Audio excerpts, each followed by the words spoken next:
Gerakan Nasional Indonesia Kompeten. Baik, Assalamualaikum warahmatullahi wabarakatuh. Waalaikumsalam warahmatullahi wabarakatuh. Ya, selamat pagi. Senang sekali bertemu kembali dengan Bapak Ibu sekalian, anggota dan pemerhati komunitas GNIK. Saya Suryani akan menemani Bapak Ibu semua dalam acara webinar HR Training hari ini. Memulai kesempatan hari ini, izinkan saya menyapa para pengisi acara, di antaranya Bapak Wakil Direktur GNIK Area Bogoraya, Bapak Irwan Sahmanap. Selamat pagi Pak, kumaha damang? Pagi, Bu Ani. Alhamdulillah sehat. Saya Cikarang Sunda mah. Thank you. Makasih Pak, semoga sehat selalu dan sukses selalu Pak. Thank you. Selanjutnya, saya menyapa Subject Matter of Export, bidang manajemen, strategi, dan branding, Bapak Robert AB. Narasumber kita hari ini. Apa kabar Pak Robert hari ini? Sehat, Bu. Tetap ceria. Thank you. Dan tak ketinggalan para peserta webinar yang selalu berpartisipasi pada acara webinar GNIK Area Bogoraya.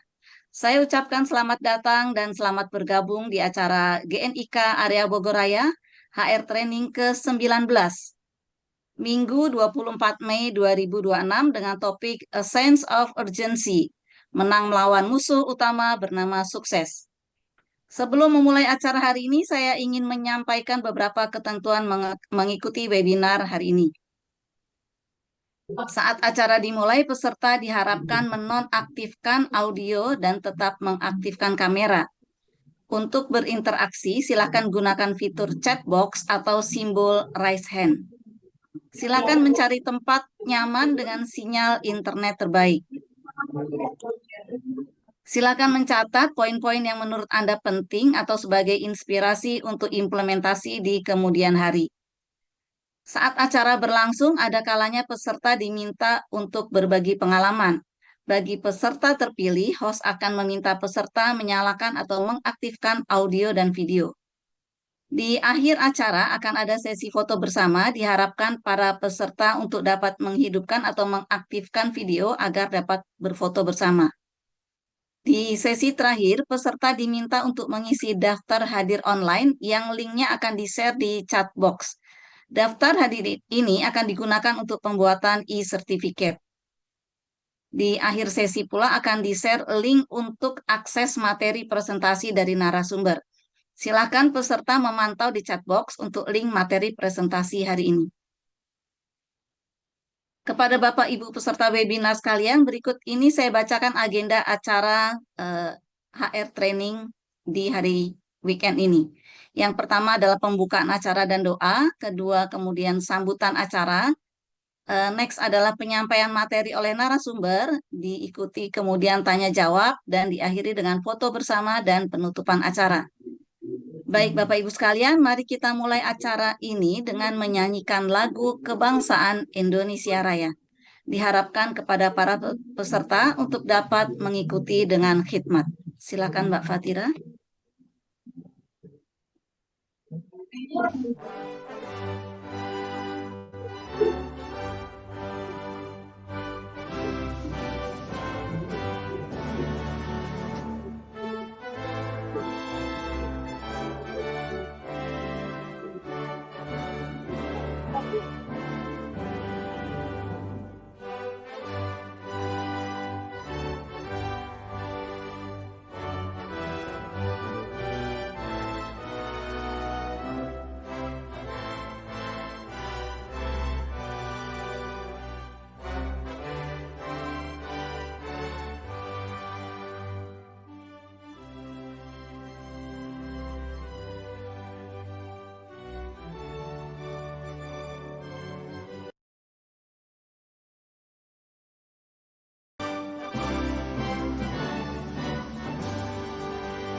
Oke, terima kasih. Kita lanjutkan acara berikutnya, yaitu pembacaan doa. Mari kita berdoa secara mandiri sesuai dengan keyakinan dan kepercayaan masing-masing. Berdoa dimulai. Bismillah.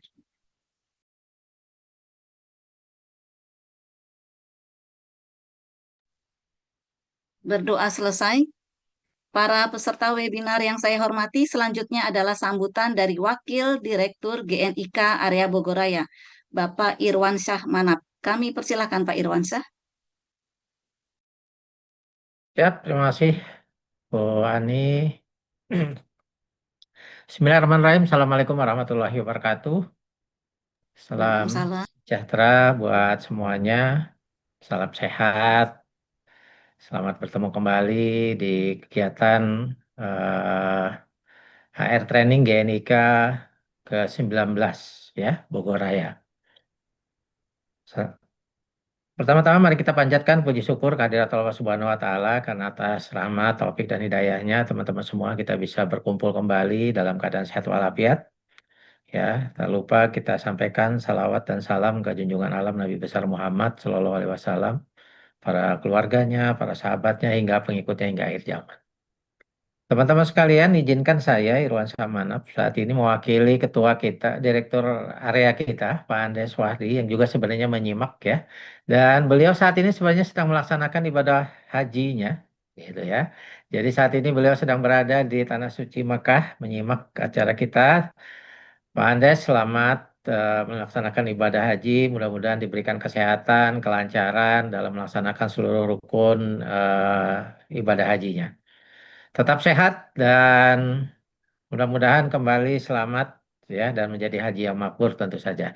Mari kita doakan teman-teman sekalian. Berikutnya saya juga mengucapkan selamat datang kepada teman-teman pengurus. Saya lihat ada Pak Hardiman juga di sini ya.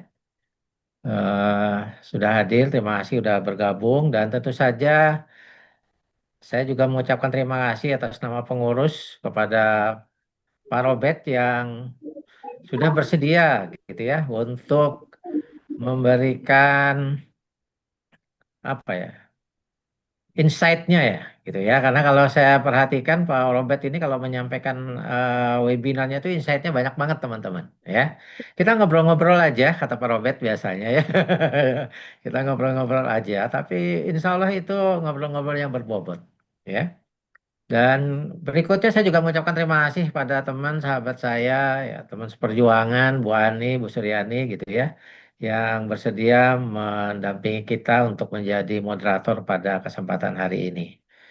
Teman-teman sekalian, anggota GNIK yang berbahagia, kalau kita melihat judulnya ini memang agak menggelitik ini Pak Robert ya. Passion of Gengsi menang melawan musuh utama kita yang bernama sukses. Padahal setiap kita kayaknya pengen sukses ini Pak Robert ya.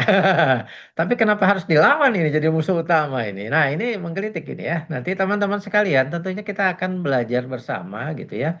Kenapa ini penting ya.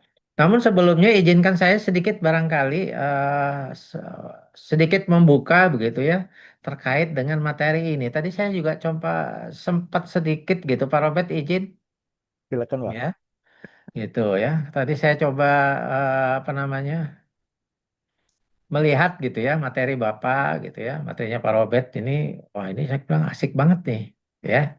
Kembali lagi seperti tadi saya katakan teman-teman menang melawan yang namanya sukses ini musuh utama sukses, ya. Nah teman-teman sekalian, kenapa ini urgent sih gitu ya? Padahal kan kadang-kadang kita itu memang sering melihat kesuksesan itu tujuan akhir. Kita tuh pengen sukses. Siapa sih nggak pengen sukses gitu?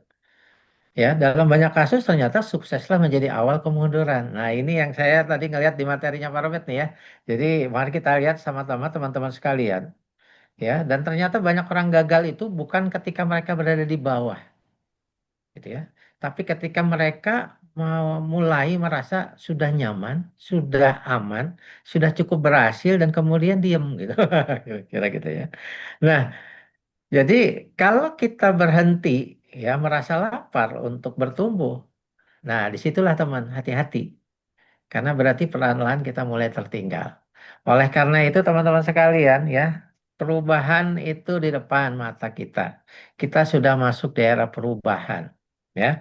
Oleh karena itu kita nggak bisa menunggu. Kenapa? Karena dunia nggak pernah nunggu orang puas diri gitu loh. Ya, kemudian zona nyaman. Kadang-kadang kita merasa nyaman tadi, makanya stop, udah nyaman, aman gitu ya. Itu ternyata adalah mimpi besar untuk menjadi kecil bahkan. Ya, jadi hati-hati nih, ya teman-teman. Dan jangan salah, kompetitor kita di perusahaan, di bidang apapun kita saat ini, teman-teman mereka nggak istirahat. Ya, jadi kalau kita istirahat, kita yang tertinggal, betul ya. Dan hati-hati ya, seperti tadi saya katakan, Pak Robert akan membahas gitu ya, mengupas terkait dengan sukses ya. Karena ternyata sukses itu menjadi musuh yang tidak terlihat ya. Nah, oleh karena itu teman-teman jangan lupa bahwa ternyata kita itu kan memang hidup itu menuntut versi terbaik kita yang seterusnya dan seterusnya ya. Jadi oleh karena itu teman-teman sekalian mari ya kita siapkan urgensi kita gitu ya, sense of urgensi kita. Kenapa? Jangan sampai kita kalah ya. Bukan karena kita tidak mampu, tetapi karena kita terlalu cepat merasa berhasil. Kemudian orang biasa berhenti saat sukses datang. Tapi orang yang unggul mulai berlari lebih kencang. Ya, yuk mari kita dengarkan sama-sama. Sekali lagi terima kasih buat Pak Robert dan Bu Ani yang hari ini akan memandu kita. Ya, dan teman-teman sekalian, apapun yang kita pelajari hari ini itu tidak akan merubah apa-apa. Karena ilmu tidak akan merubah diri kita, teman-teman. Yang merubah itu adalah action berdasarkan ilmu. Sekali lagi terima kasih. Saya Irwan Samanap. Assalamualaikum warahmatullahi wabarakatuh. Saya kembalikan ke Bu Ani. Ya, terima kasih Pak Irwansah atas opening speech-nya yang mengawali semangat kita untuk menyimak narasumber berikut ini. Bapak Ibu sahabat GNIK sekalian, kita beralih ke acara utama yaitu penyampaian materi. Sebelumnya saya akan spill profil singkat narasumber kita. Beliau adalah Bapak Robert AB, pendidikan sarjana manajemen marketing dari Universitas Pajajaran, Bandung, kemudian magister manajemen di Universitas Indonesia, dan saat ini kandidat doktor marketing di Universitas Indonesia. Pengalaman berkarir beliau sangat beraneka rupa ya, sebagai dosen, peneliti, sebagai konsultan, dan telah berhasil menangani proyek-proyek riset dan konsultasi pada berbagai perusahaan dan brand ternama. Beruntung sekali kita member GNIK bisa mendapatkan narasumber Pak Robert AB. Selain memiliki teori yang terupdate dengan jurnal-jurnal HR internasional, beliau juga syarat dengan pengalaman menangani transformasi di perusahaan-perusahaan. Pengalaman dan profesi beliau ini nanti akan mewarnai pemaparan materi karena beliau terlibat langsung kasus manajemen yang melibatkan HR perspektif. Kita member GNIK bisa tetap terhubung dengan Pak Robert AB, tidak hanya saat webinar ini. Anda bisa cek di sosial media beliau, di LinkedIn, di TikTok, di IG. Khusus TikTok, beliau cukup gaul dan akan terus mengadakan obrolan live TikTok mengenai HR. Kita bisa gratis ikutan obrolan tersebut tetap dalam koridor HR perspektif dan HR teori yang akan dipandu oleh Pak Robert. Jadi jangan kaget jika dalam presentasi nanti kadang Pak Robert menggunakan bahasa yang ceplas-ceplos, otentik ala Pak Robert, dan isu-isu HR yang mind-blowing. Oke, tanpa berpanjang lebar lagi, langsung saja kita mulai sesi presentasi dari narasumber. Saya panggilkan Pak Robert AB. Silakan Pak Robert. Time and Iya, screen, it's yours. selamat pagi teman-teman. Iya, coba. Selamat pagi, Pak Pagi. Robert. Duh, sudah pada ngopi kah kawan-kawanku, iya kan, gitu. Ya, santai aja ya. Kita hari ini seperti biasa kita ngobrol-ngobrol, relax. Kita akan bahas tentang topik a sense of urgency. Nah, topik ini dulu dipicu oleh John Picotter, seorang profesor organization dari Harvard Business School, gitu ya. Jadi beliau melihat bahwa ada banyak perusahaan itu gagal dalam memperbaiki dirinya, ya, sampai dengan kegagalan yang sangat-sangat fatal, alias perusahaannya itu lenyap dari bumi, teman-teman, gitu ya. Nah, jadi perusahaannya itu jadi tinggal artifak, gitu ya. Kalau artifak itu jadi pajangan bahwa pernah ada. been there, was there gitu loh. Nah, pertanyaannya kan kita juga sih sebagai manusia nanti bakal jadi artifact juga gitu ya. Kita akan pernah ada gitu loh. Ada sebuah batu kecil menunjukkan nama, tanggal lahir, ya kan, profesi, ibu dari, kakek dari, ya kan, atau anak dari, ya kan gitu loh. Nah, tapi along the way menuju artifact itu kita perlu sesuatu yang membuat diri kita tetap excited. Jangan menjadi artifact yang ya tertelan oleh waktu ya tanpa sebuah effort, tanpa sebuah dampak gitu loh. Nah, Kotter melihat bahwa ada banyak perusahaan itu gagal dalam melakukan improvement atau transformasi atau melakukan perubahan yang menjadi lebih baik. Sesimpel karena mereka salah cara melihat bagaimana perubahan itu harus dilakukan gitu loh. Nah, cara pandang yang salah ini ternyata dimulai dengan bahwa mereka hidup dalam kemewahan dan kenyamanan yang namanya sukses. Oke, jadi sukses itu ternyata musuh utama untuk perusahaan untuk bisa tetap jalan terus tuh ke depan gitu ya. Walaupun ketika dia baru dimulai, mimpinya cuma satu, sukses. Begitu sampai di mimpi, nah dia kena tuh mulai tuh diminishing return. Ya, jadi sebuah kutukan dalam tanda kutip, kutukan diminishing return. Udah nyampe, terus bingung, mau ngapain nih? Mau ngapain nih? Ngapain Jack? Yaudah deh kita party aja deh. Kan kita udah menang nih, udah sukses nih kan gitu. Yaudah deh kita party-party joget-joget gitu. Dia lupa asik hidup dalam kesuksesan sampai di satu momen bahwa kenyataan menampar mereka. Mereka ternyata tertinggal di belakang. Oke, saya akan mulai dengan share screen. Ya kemarin ada request, Bet, lo tolong itu dong kasih studi kasus. Gua kasih studi kasus yang paling menohok hari ini. Yang rasanya sih semua makhluk di bumi tahu studi kasus ini. Kita mulai share screen ya. Oke, kita mulai share screen. Nah, oke, saya matikan kameranya dulu supaya lebih stabil nih. Oke, bisa terlihat Bapak Ibu, teman-teman, sense of urgency-nya? Bisa terlihat ya? Kelihatan. Oke. Siap, lihat. Foto bed. Oke, nah ini dimulai dari kita tahu tentang Kodak. Ya, rasanya dulu waktu saya kecil, ya kan dulu my mom waktu aku ulang tahun manggil tukang foto keliling nggak tuh, ya kan? Mungkin yang angkatan saya ke atas nih, senior gue pasti paham dah, ya kan gitu loh, pasti paham nih. Ya kan dulu manggil tukang foto keliling, ya kan? Terus seminggu kemudian paling cepat dicetak, dikirim, ya kan gitu. Nah, ini ini sebuah kenyataan bahwa semua orang dulu rasanya sih hampir semua makhluk di bumi itu ya pernah difoto pakai Kodak gitu loh. Betul ya Pak ya? Bapak dulu foto-foto juga Pak pakai Kodak Pak atau gimana? Yang ukuran 24 tuh fotonya selesai. Oh gitu ya. Nah ya. Nah, ternyata teman-teman 1975 itu seorang engineer di Kodak yang namanya Stephen Stephen ya. Dia orang pertama yang menemukan digital imaging di lab R&D-nya Kodak. Nah, 1975 itu digital imaging pertama kali ditemukan. Ya, gue baru brojol nih tahun segini ya nggak sih gitu loh. Nah, singkat cerita, dia datang nih ke bosnya. Pak, aku menemukan sesuatu inovasi. Ini bukan inovasi, invention.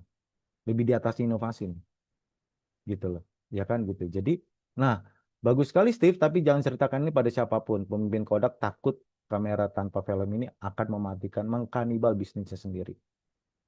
Oke, as the time goes by, Stephen ini akhirnya pindah nih ke Canon. Nah, di Canon itu akhirnya penemuan dia diadopsi.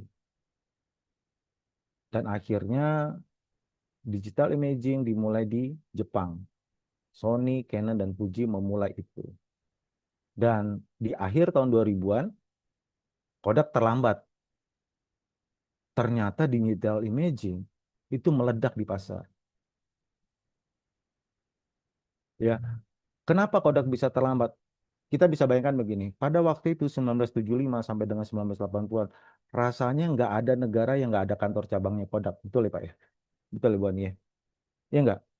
Lu gila, mulai dari orang yang paling cantik sampai orang yang dengan paling aneh mukanya, difoto pakai Kodak, Bos. Ya nggak sih? Gitu. Mulai dari mobil paling mahal sampai mobil paling rongsok yang ada di Afrika sana, difoto pakai Kodak, Bos. Gitu loh. Nah, jadi Dia mikir, kalau ini gue launching, ini kan ngebunuh bisnis gue nih. Lebih dari 160 negara loh cabangnya. Iya nggak? Gitu. Wah, mereka takut dong, ini akan membunuh bisnis saya. Yaudah deh, disimpan aja rapat-rapat. Orangnya pindah. Orangnya pindah di launching di perusahaan lain. Dar der dor, akhirnya ternyata digital imaging menggantikan, mendisrupsi konvensional fotografi. Boom, telat tuh. Ya, Kotter mengatakan ini adalah contoh real dari yang namanya complacency. Ya, hidup dalam kenyamanan dan kemewahan dan kesuksesan itu loh. Udah pikir ngapain gue repot-repot? Bisnis gue gede, revenue gue tebal. Gitu loh. Marginnya 70-80% dari COGS. Mau cari di mana lo untung kayak begini? Kata-kata gitu. Ya kan? Nah, dia lupa bahwa ternyata ada pergeseran tren behavior. Ada teknologi baru yang lahir. Dan Kodak sadarnya terlambat. Begitu digital imaging ini jalan, mereka telat. Mereka udah berusaha ngejar, berusaha. Tapi ya seiring waktu pabriknya satu persatu tuh tutup. Oke, nah ini salah satu contoh menarik bagaimana eh, sukses itu menjadi musuh utama yang akhirnya membunuh dirinya sendiri. Oke, sorry. Nah, kasus kedua, Nokia, ya mobile division. Kayaknya sih dulu kalau udah pakai Nokia udah paling ganteng nih. Pak Irwan pakai yang seri berapa? Gue dulu 3310 kalau nggak salah. 8018 apa ya? Iya. Iya. Terakhir gue sukses, gue beli secondan yang apa komunikator yang zaman dulu tuh. Rasanya udah jadi sultan banget tuh, ya kan kalau nenteng gituan. Iya kan, pakai komunikator gitu ya. Yang pas sudah tahun 2000-an tuh ya, pas 2004 gitu ya. Nah, Nokia juga mengalami yang namanya kegagalan dalam apa sense of urgency. Nah, di Nokia agak berbeda dengan di Kodak. Oke. Awalnya Nokia itu berhasil membunuh raja mobile phone di dunia. Which is pada waktu itu kita tahu ada yang namanya Motorola dan Ericsson. Ya, itu sempat saut-sautan tuh CEO-nya Motorola sama CEO-nya Ericsson sempat saut-sautan tuh di media. Ya kan, dengan arogannya CEO-nya Motorola bilang gini, bagaimana mungkin kami tidak lebih ngerti bikin handphone? Sementara nenek moyang kami itu yang menemukan telepon pertama kali di bumi. Ya kan? Jadi asal muasal Motorola ini dari penemu telepon pertama di bumi itu siapa? Graham Bell ya kalau nggak salah ya. Ya betul ya Pak ya. Cecep Graham Bell bukan ya? Oh bukan salah ya. Ternyata bukan orang Subang ya. Dia orang bule. Nama depannya bukan Cecep ya ya ya. Abraham. Nah, Graham Bell itu kan ternyata buyutnya Motorola yang menemukan handphone pertama kali di bumi ini di dunia ini. Nah, Motorola dengan arogannya pada waktu itu dia kan handphone yang kuat, yang dibanting lah, yang jatuh lah segala macam. Tapi pada waktu itu konsumen nggak butuh handphone yang begitu. Emangnya lu punya handphone bakal dibanting-banting, bakal dilempar-lempar kan enggak? Ya, datanglah nih ya anak kecil kemarin sore pada waktu dia lahir di Finlandia. Sebelumnya ini tukang tukang karet, anak perkebunan karet, perkebunan karet, bikin kabel, akhirnya bikin televisi. Dari bikin TV dia bikin handphone, ikutan ngintil dari belakang. Dia punya ide sesimpel, gue pengen bikin handphone yang bisa digonta-ganti casingnya dengan model desain yang lebih lebih catchy lah gitu. Diketawain sama Motorola dan Ericsson. Tapi Nokia pada waktu itu membaca perubahan preferensi pasar. Dia launching, kan modelnya lucu-lucu tuh Pak ya. Yang seri 8 tuh kan kecil-kecil, mungil gitu. Aduh, enak banget deh gitu ya, gemes ya gitu ya. Ya ukurannya lebih kecil dibanding Motorola kan gitu. Handphone yang Nokia kan gitu loh. Nah, dia berhasil merebut hati pasar. Ya, sampai di awal tahun 2000-an itu Nokia itu jadi brand paling mahal sedunia loh. Untung belum sampai seakhirat loh. Ya kan, baru dunia doang, belum dunia dan akhirat belum. Ya kan, baru di dunia tuh dia menjadi handphone paling mahal brandnya. Nah, di tahun 2000-an awal, tepatnya 2007-an, Apple mengeluarkan handphone nih, gitu loh. Ya, dia masuk ke pasar gitu ya. Dan Apple meluncurkan handphone dengan layar sentuh. Sementara dulu masih main keypad kan. gitu. Nah, pada waktu itu panik di dalam. Budaya kepanikan dan ketakutan, fear-driven culture. Manajemen puncak Nokia panik dan menuntut para manajer menengah, bla bla bla. Nah, ini insight yang kita dapat ya di dalam. Aku dapat info dari beberapa orang profesor yang sempat bantu. Di dalam itu ternyata CEO-nya itu sangat ini loh, sangat pemarah, sangat arogan. Dan mereka masih terlalu percaya bahwa Symbian dan Nigo itu jauh lebih baik daripada OS-nya, operating systemnya iPhone dan Android gitu. Nah, akhirnya terjadi yang namanya false urgency. Sibuk tuh, semua engineer diperintahkan untuk bikin teknologi yang bisa melawan si iOS dan Android.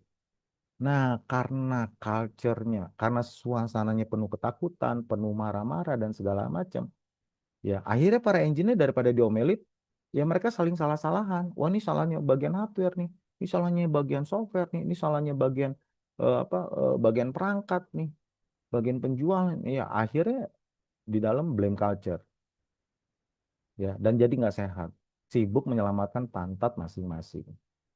Oke, so Bapak Ibu, satu saat kalau menghadapi situasi yang rumit, please hati-hati nih, ya, jangan main salah-salah nih gitu ya.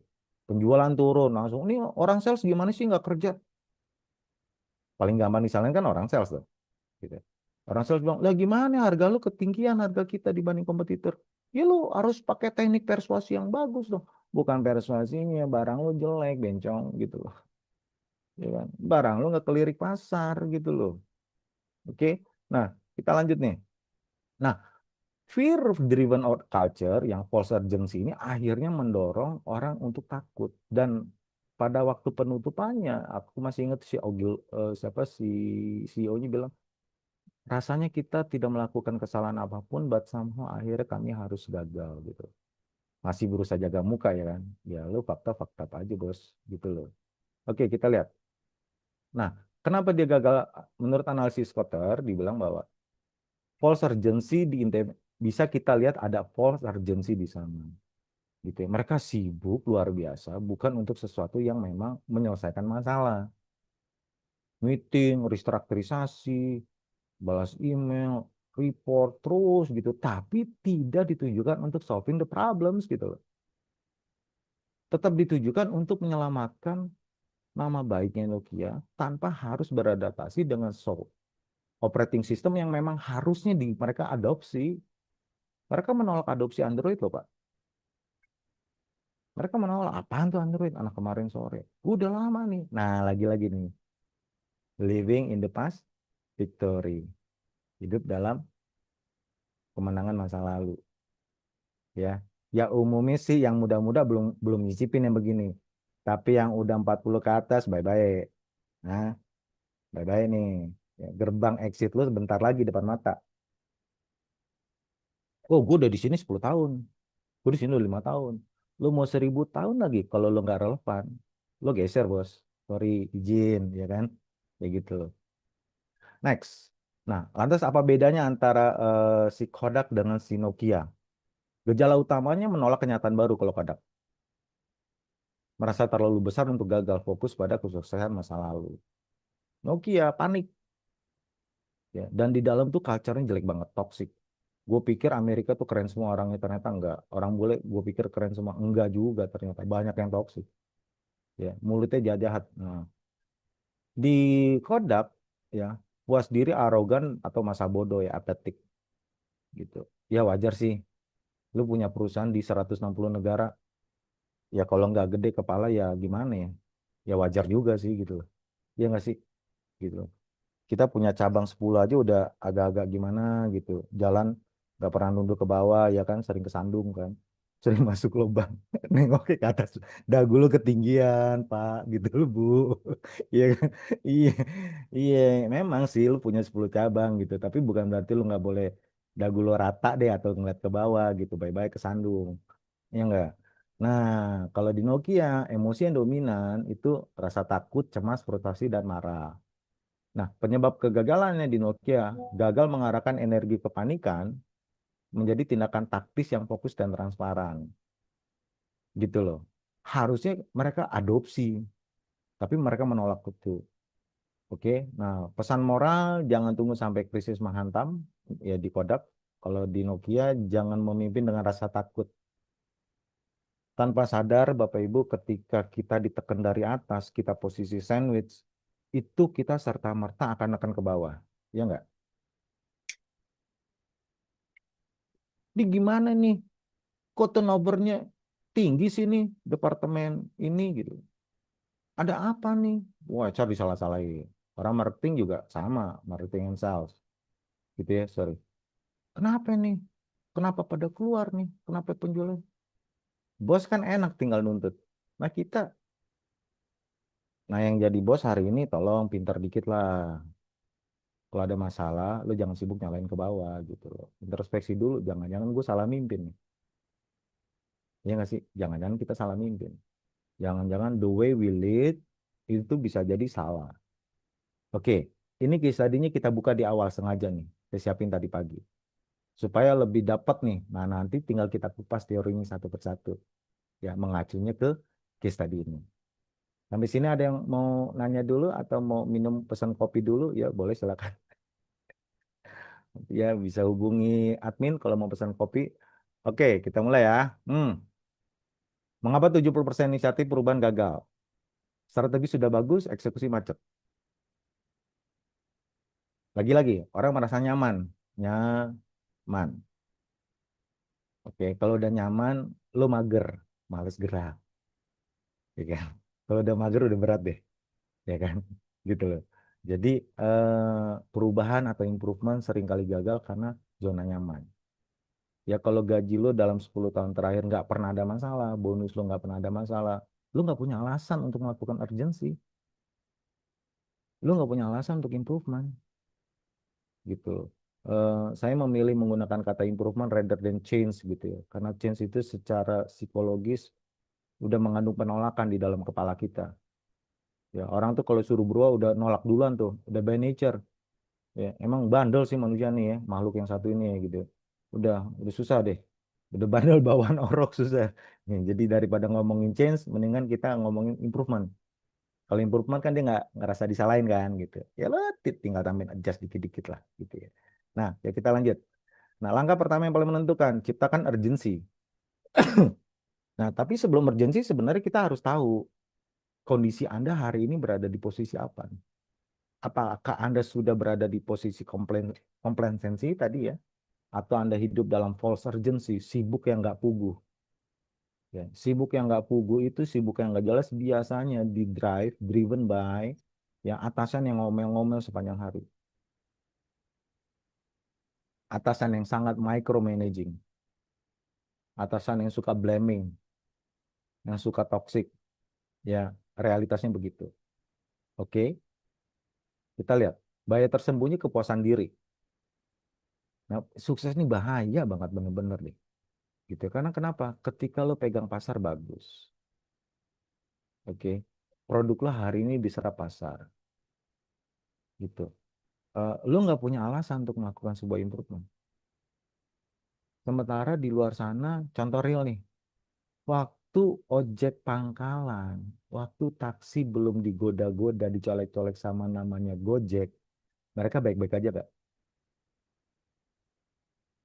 Tinggal telepon, Bluebird datang. Ya kan, tinggal jalan dikit, ojek pangkalan menunggu, tawar-menawar berangkat. Ternyata ada gap di situ. Konsumen capek dengan kondisi tawar-menawar. Dia pengen harga yang fix. Datanglah nih anak muda seruntulan. Dia bikin tuh aplikasi.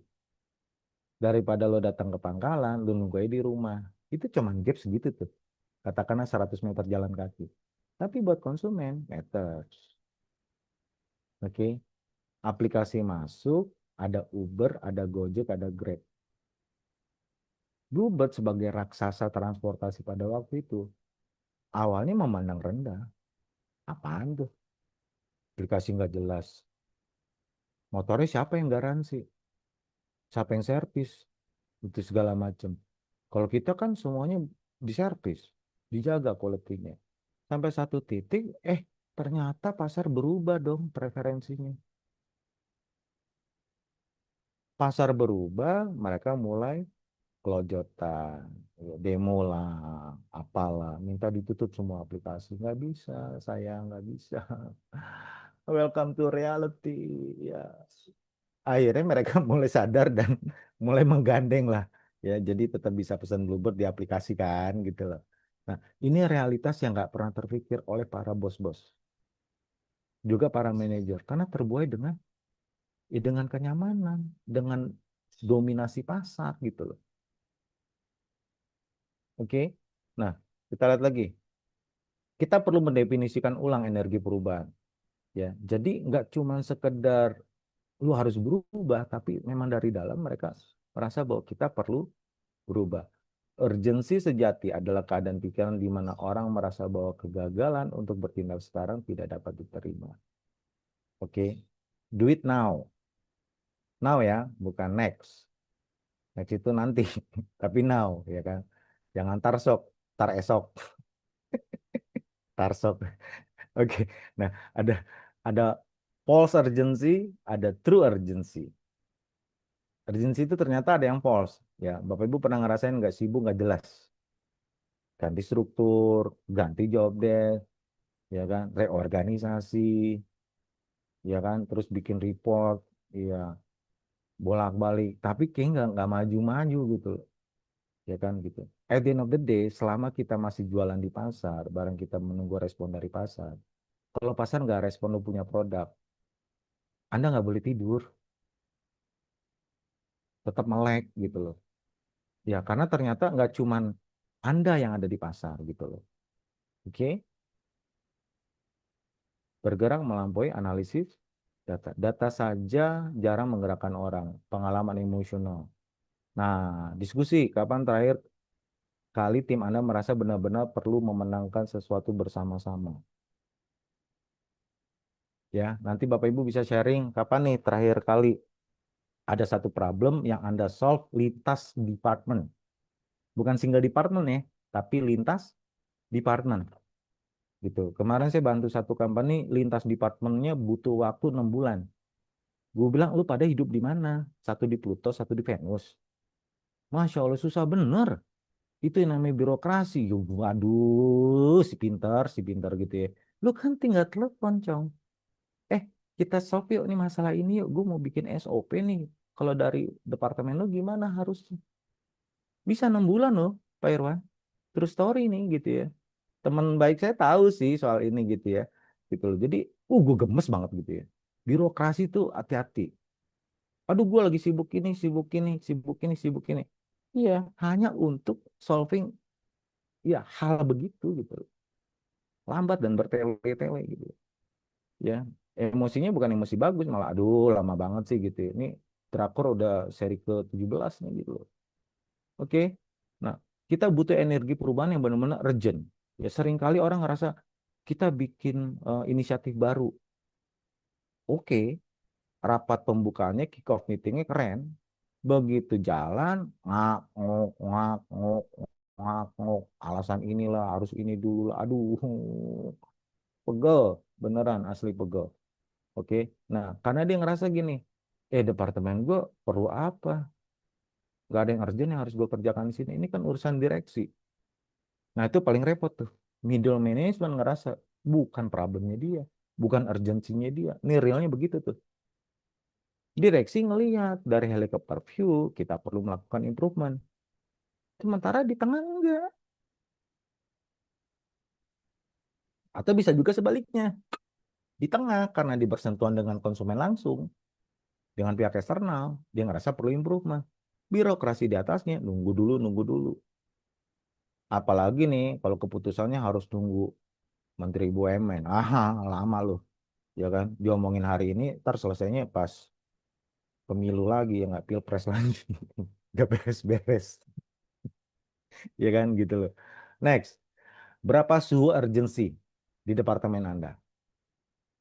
Bapak Ibu, ini kita punya asesmennya sebenarnya untuk mengukur sense of urgency. Apakah Anda hidup dalam sense of urgency atau false of urgency atau Anda hidup dalam komplasensi. Nah, nanti asesmennya bisa tuh mengungkap tuh, Pak. Orang kan kalau ditanya nggak jujur. Mana ada yang jujur? Susah lah ya. Nah, tapi kalau pakai asesmen, nah itu dibantu, dituntun. Oh, ternyata level urgensi Anda tuh angkanya sekian loh. Oh, ternyata Anda banyak hidup di komplasensi loh. Oh, ternyata tim Anda banyak false of urgency. Gitu ya. Ini false urgency nih, sibuk nggak jelas.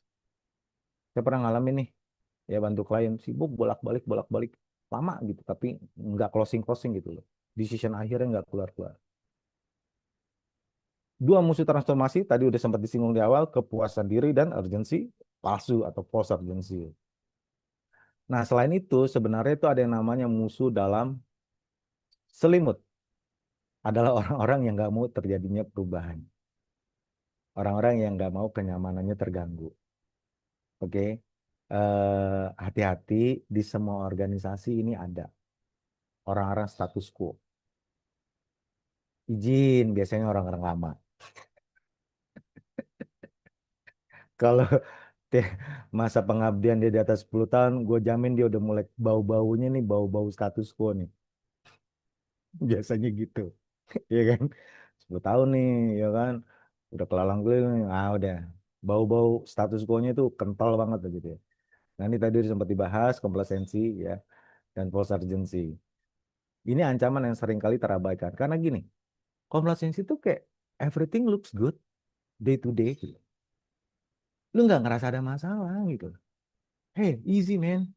We are on the right track. What track?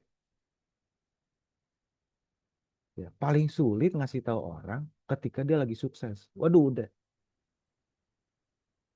Kita nggak butuh konsultan, kita nggak butuh riset. Oh ya, nggak apa-apa. Begitu kena hit sama kompetitor, gue bilang, nah, lo sekarang butuh gua kan, nah, terus lo butuh riset kan, ya kan, lo butuh improvement kan, gitu. Lo nunggu sampai kena hit dulu, sampai lo punya angka penjualan drop, lo mau tunggu sampai ditolak pasar, konsumen nggak ngelengos tuh, nggak ngelihat lo punya produk ngelengos aja gitu, buang muka, penawaran lo nggak menarik, nah bye-bye. When it comes, ya, karena kan ada banyak disrupsi itu terjadi tiba-tiba. Bayangkan, Kodak nggak pernah kepikiran ada digital imaging. Nggak pernah kepikiran kan Kodak. Nokia nggak pernah kepikiran anak kemarin sore. Bikin telepon, bikin handphone, bikin operating system. Apaan tuh Play Store? Play Store nggak jelas. Karena dalam sebuah wawancara ya, dia ngetawain Play Store. Dia ngetawain gitu loh. Software kita yang ngerti lah. Konsumen mana ngerti software. Pihak ketiga mana ngerti. Hehe. Sampai akhirnya ya kan. Hmm, gitu loh. Oke, menolak melihat keluar. Nah, seringkali kita nyaman melihat di dalam.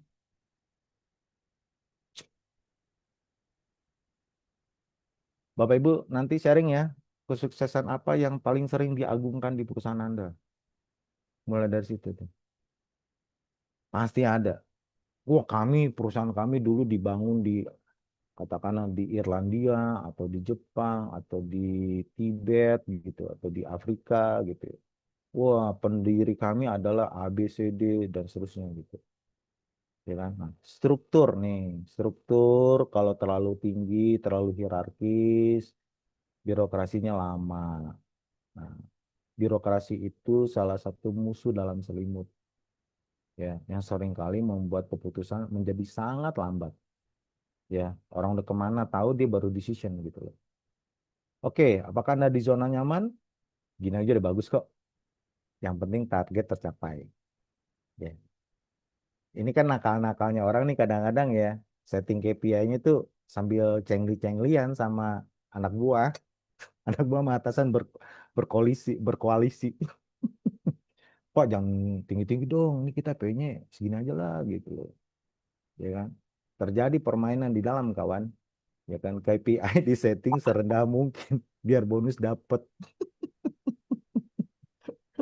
Makanya kalau kita review ya data kan nggak pernah berdusta, ya kan? Loh kok KPI-nya segini sih gitu loh.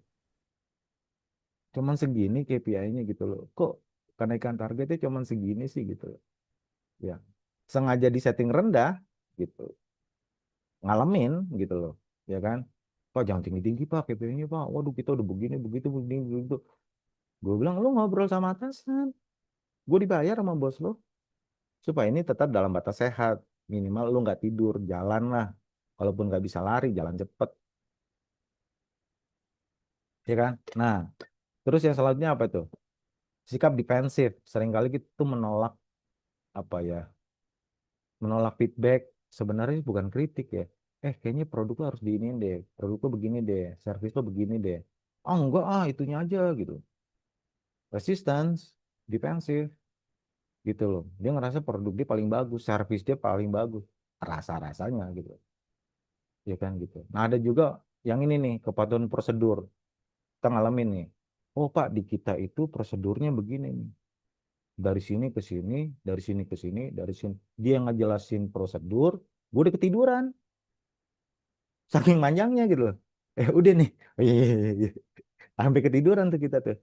Ya, karena prosedurnya terlalu bertele-tele. Ya, kalau perusahaan makin besar, bye-bye. Prosedur lo bikin orang ngantuk. Asli ngantuk. Anda sangat prosedural, alias birokratis. Hmm, ini Nokia nih, sibuk.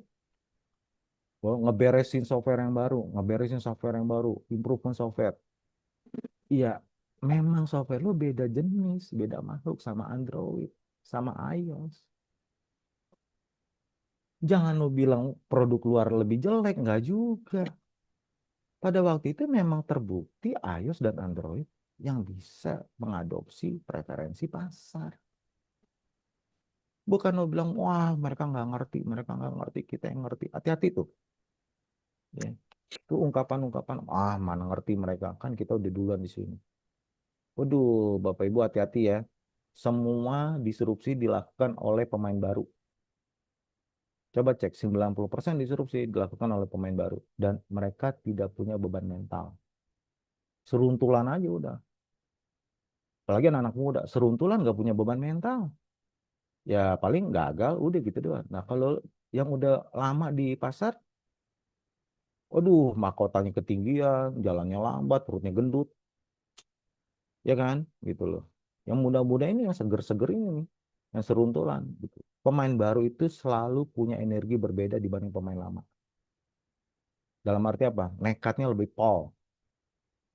Tuh, baik-baik tuh. Kalau saya paling takut sama pemain baru, apalagi anak-anak muda, seruntulan Pak Irwan. Aduh, lo baik-baik deh.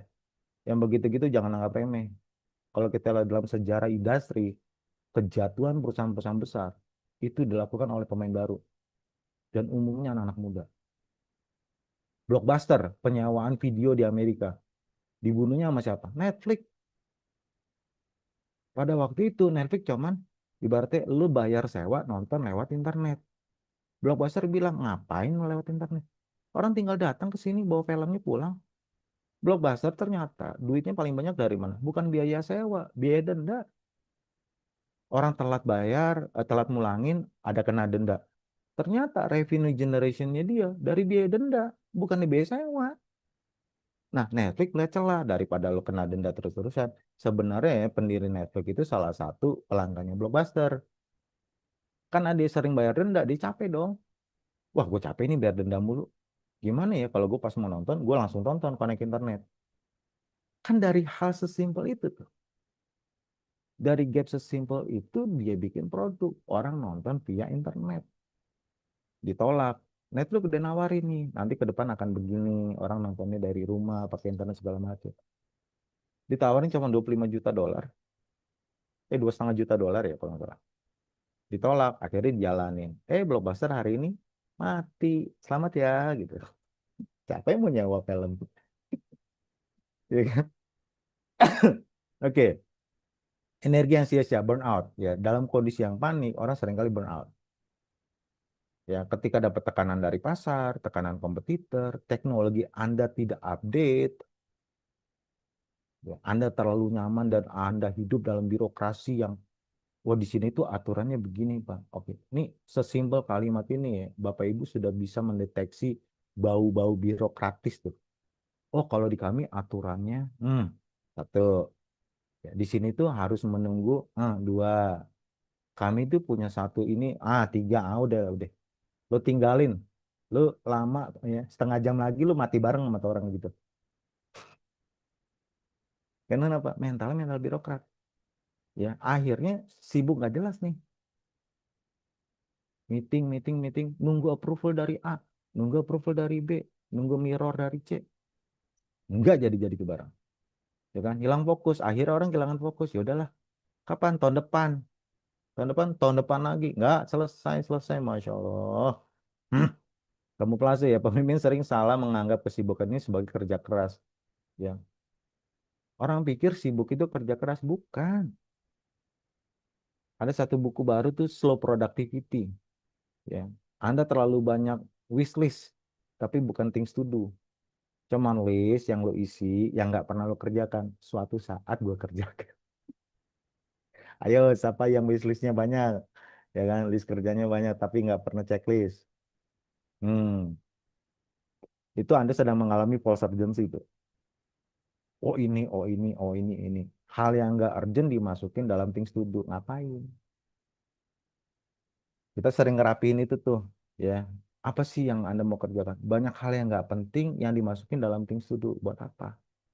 Wasting, wasting time, wasting energy. Gitu loh Bapak Ibu. Ya. Oke, kenapa hal ini bisa terjadi? Pikiran dan hati, kurangnya data. Ya. Kognitif kita kurang data dan kita seringkali mengabaikan data dari luar. Ya, sisi perasaan, false urgency, rasa takut akan kegagalan, panik,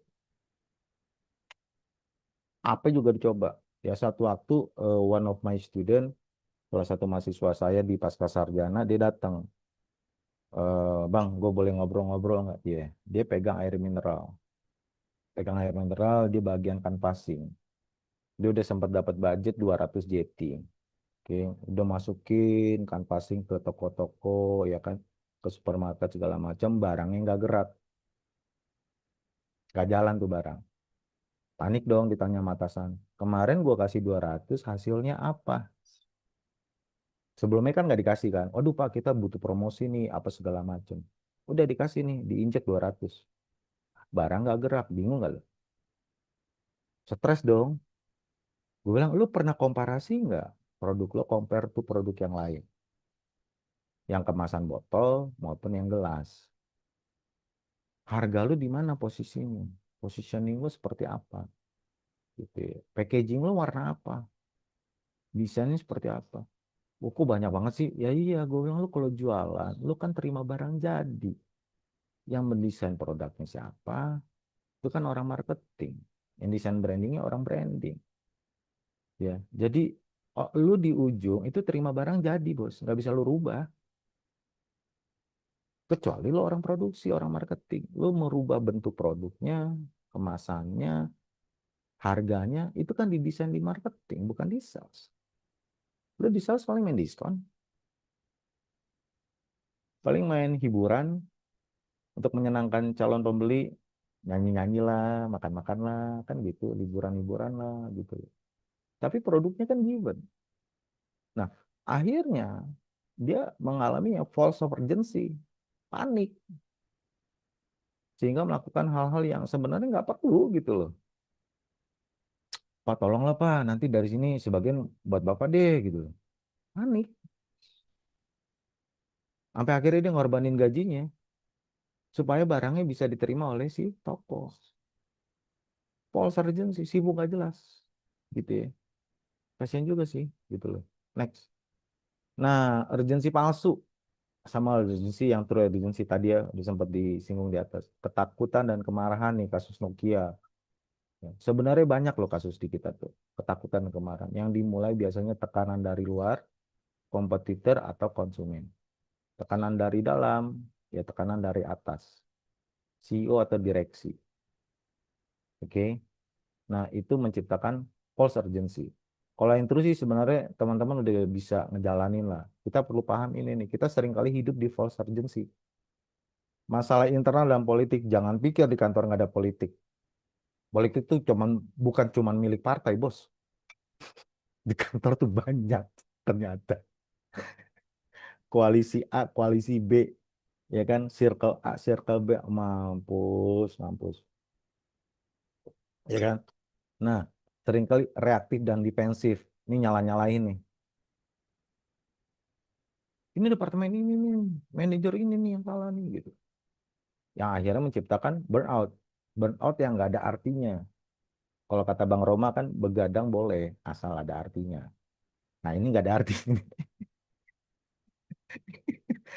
Eh, yang tahu lagunya Roma Irama ya harap sadar diri Anda sudah menuju artifak ya. Yang mudah-mudah nggak tahu, sorry. Izin ya kaum Gen Z banyaklah belajar pada Roma Irama. Ya kan gitu loh. Hmm. Oke, diagnostik workshop. Berikan satu contoh perilaku false urgency yang paling sering di departemen Anda.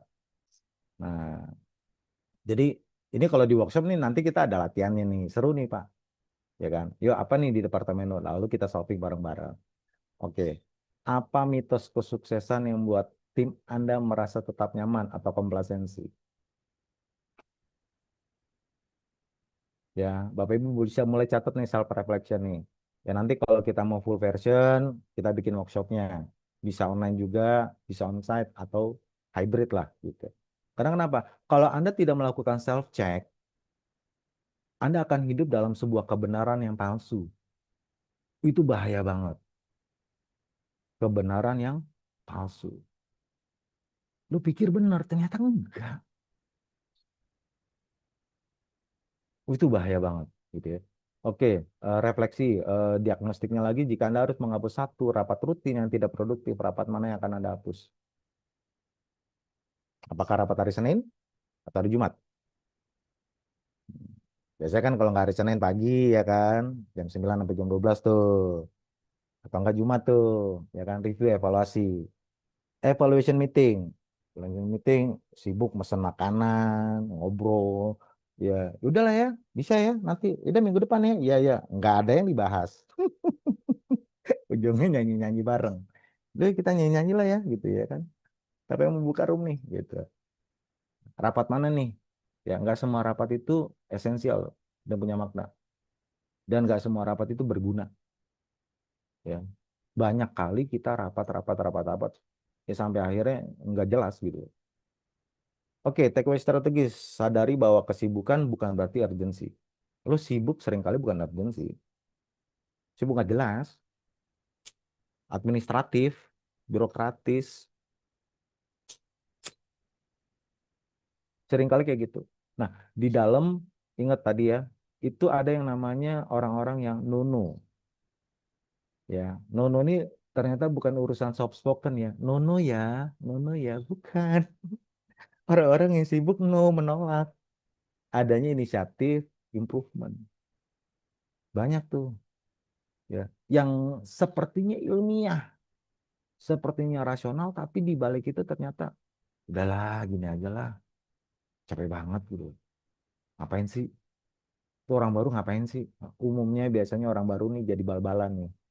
Ya, entah pimpinan baru, manajer baru, yang biasanya jadi bal-balan tuh. Ngapain sih? Udahlah, nggak usah aneh-aneh, gini aja. Gini aja lu besok bubar, bos. Iya, gini aja terus. Oke. Sebelum part 3, saya mau izinkan teman-teman yang mau nanya sebelum kejauhan nanti terlelap. Monggo silakan. Ini sebenarnya kalau full itunya ada 8 segmen, Pak.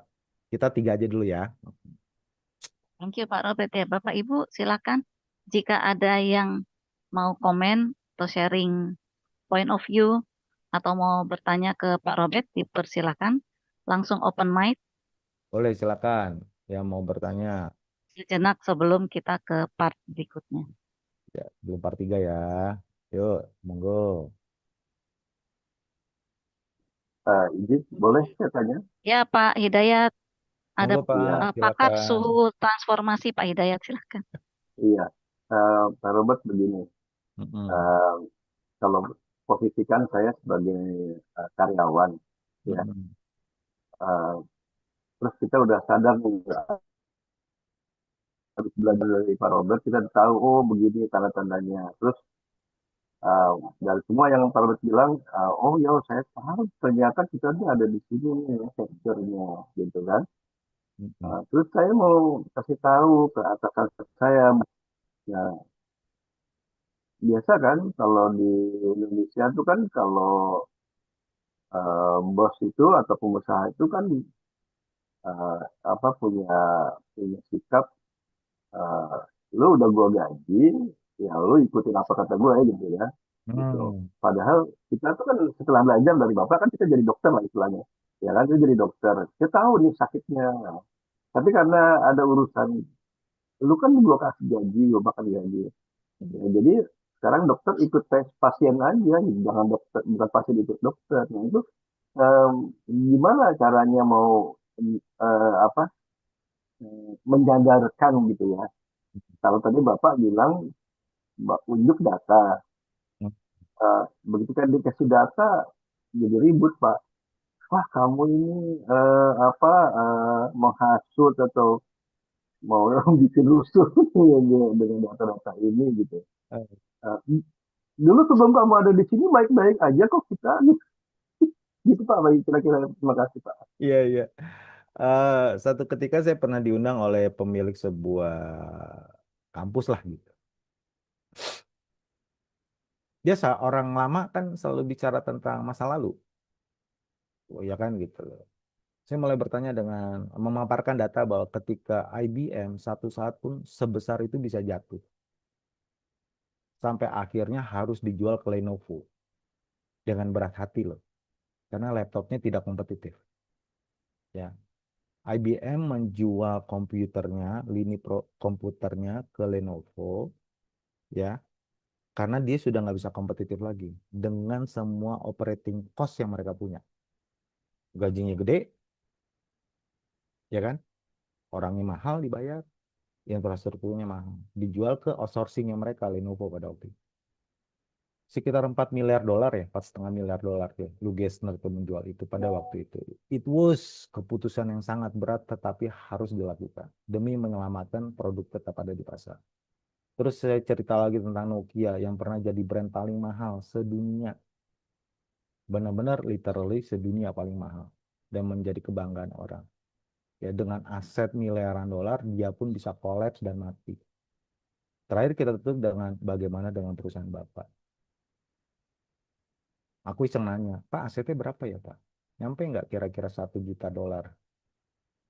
10, 20 juta dolar? Enggak. Yang gede aja bisa mati gimana Bapak? Cuman blink, Anda lenyap Pak. Kalau saya jadi kompetitor, ini perusahaan Bapak ini bolongnya banyak Pak. Rapuh. Anda tidak punya competitive advantage. Advantage Anda tuh hanya satu lapis, tidak berlapis-lapis. Ya, kalau kita studi lebih lanjut kan orang bicara competitive advantage itu yang penting kita keunggulan ini nih. Ya ternyata cuma selapis, kena hantam sekali jebol. Harusnya itu kan dia seperti bawang tuh berlapis-lapis. Lapisan 1, 2, 3, 4 gitu. Gitu. Mengutip Gary Hamel gitu ya. Core competencies itu kan harus dibuat lettering.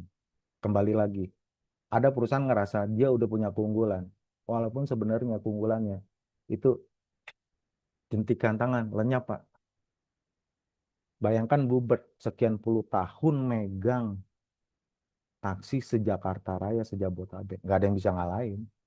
Bolak-balik perusahaan taksi baru, ya udah berada di posisi antrian 2, 3, 4, 5, 17. Gak kuat. Karena mereka punya infrastruktur. Ya. Tapi yang bisa ngegelitik dia jatuh, kan anak muda, Pak. Anak kemarin sore, bocil pada waktu itu ya, gitu loh. Ya. Ada anak teknologi yang iseng-iseng bikin program gitu loh. Ya, gitu. Waktu itu ada Uber, ada Grab, ada Gojek. Ya, anak muda seruntulan semua. Infrastruktur lo yang miliaran itu, yang ratusan miliar bahkan saya pernah ke sana kebetulan sempat bantu Bu Noni pada waktu itu dalam satu waktu gitu. Kita pernah bantu Bluebird miliaran mereka invest di apa software yang apa corporate softwarenya itu gede banget gitu kita tahu kok ya kan pakai apa ora kelar-kelar ya kan gitu sama setan aja pusing ya kan gitu kan mahal tuh Pak ya gitu loh. Nah, tapi kok kalahnya sama perusahaan yang transportasi yang nggak punya mobil, yang nggak punya motor, yang dengan kecerdasan sederhana menghubungkan antara pemilik resources dengan pemilik kebutuhan. Selesai tuh. Mereka nggak kepikiran gitu. Ya. Nah, ini di setiap industri sebenarnya setiap 5 tahun itu ada review update minimal 3 tahun nih paling cepat. Karena apa? Industri bergerak terus, Pak. Any industry. Gitu. Karena kita pasti harus melihat adanya potential disruption. Itu akan nge-disrupt. Paling cepat 3 tahun ya, gitu loh. Makanya kalau mau riset paling cepat 3 tahun, paling lama 5 tahun. Saya selalu tanya, kapan terakhir riset? Kalau Anda nggak pernah riset, Anda nggak pernah tahu persepsi publik terhadap kategori produk Anda, harus selesai.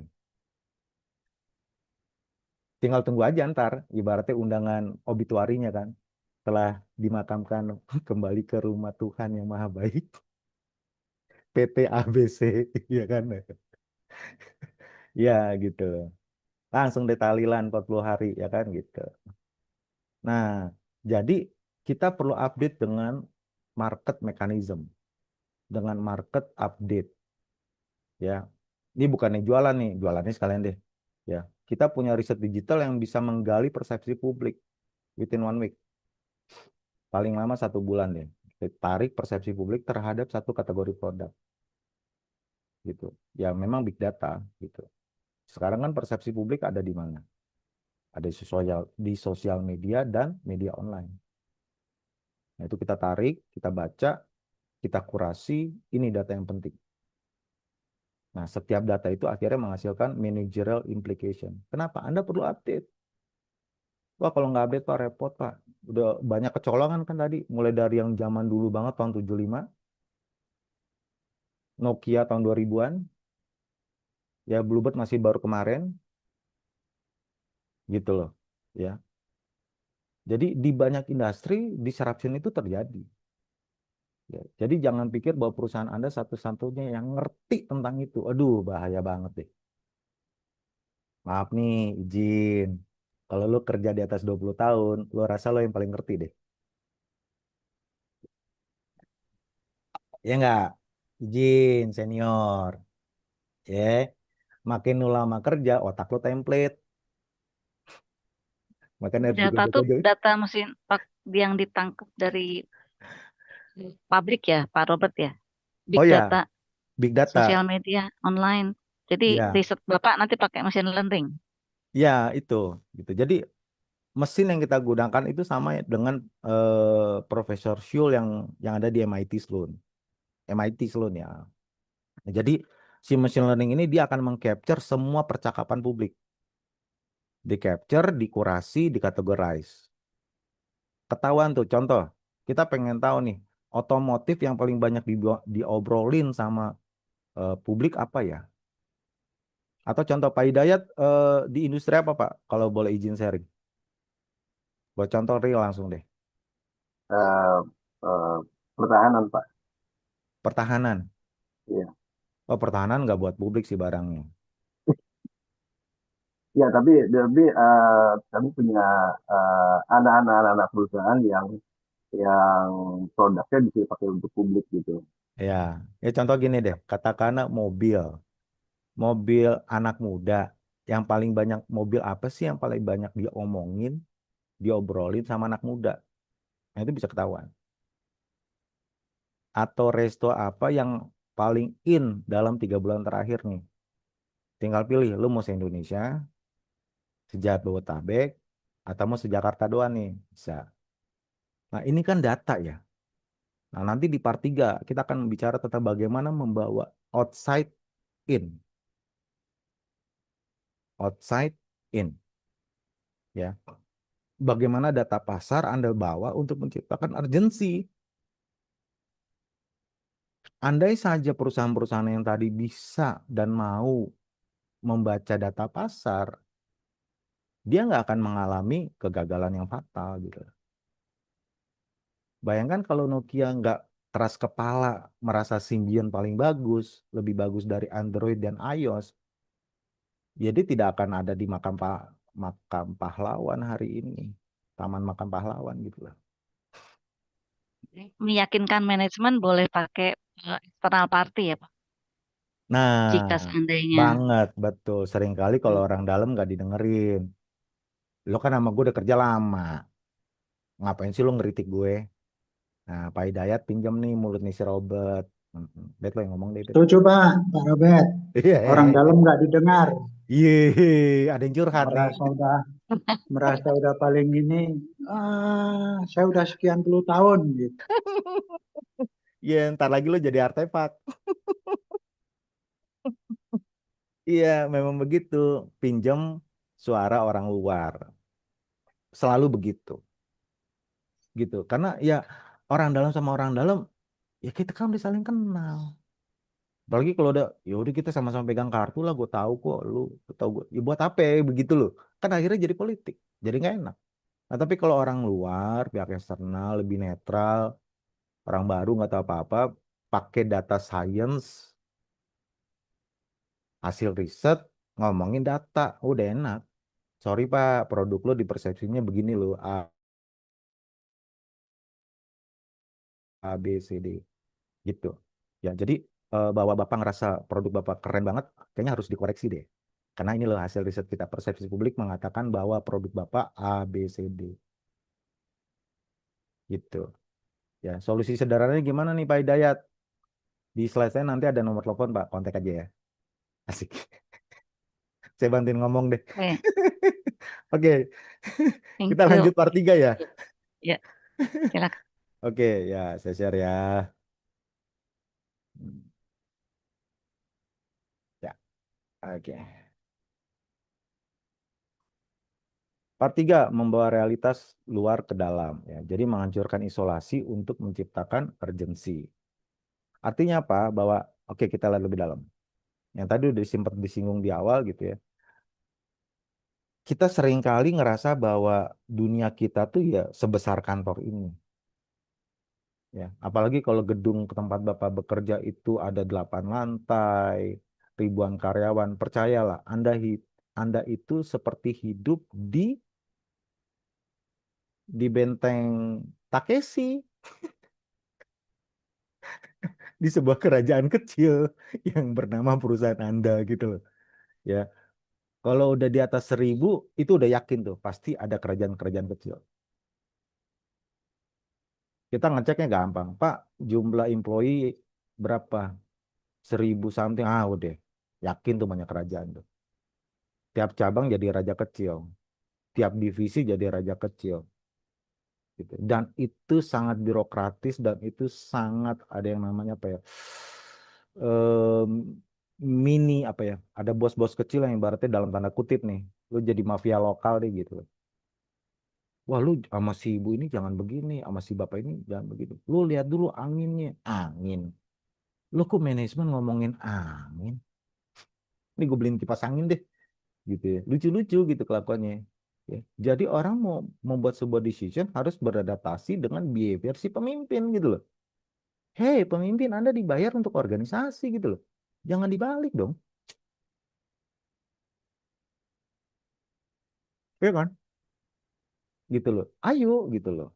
Oke, bahaya melihat ke dalam ya. Introvert terlalu peduli masalah internal, politik kantor ya tadi ya. Gitu. Suka nggak suka, semakin organisasi itu banyak, orangnya bertambah besar. Seiring dengan itu berbanding lurus akan mulai terjadi nih gesekan-gesekan internal. Ego-ego sektoral gitu. Di perusahaan makin besar, makin banyak ego sektoral.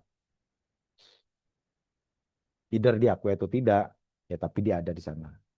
Gitu ya. Dan akhirnya kehilangan sensitivitas, gagal mendeteksi ancaman kompetitor dan perubahan kebutuhan pelanggan. Sebenarnya kan simpel ya.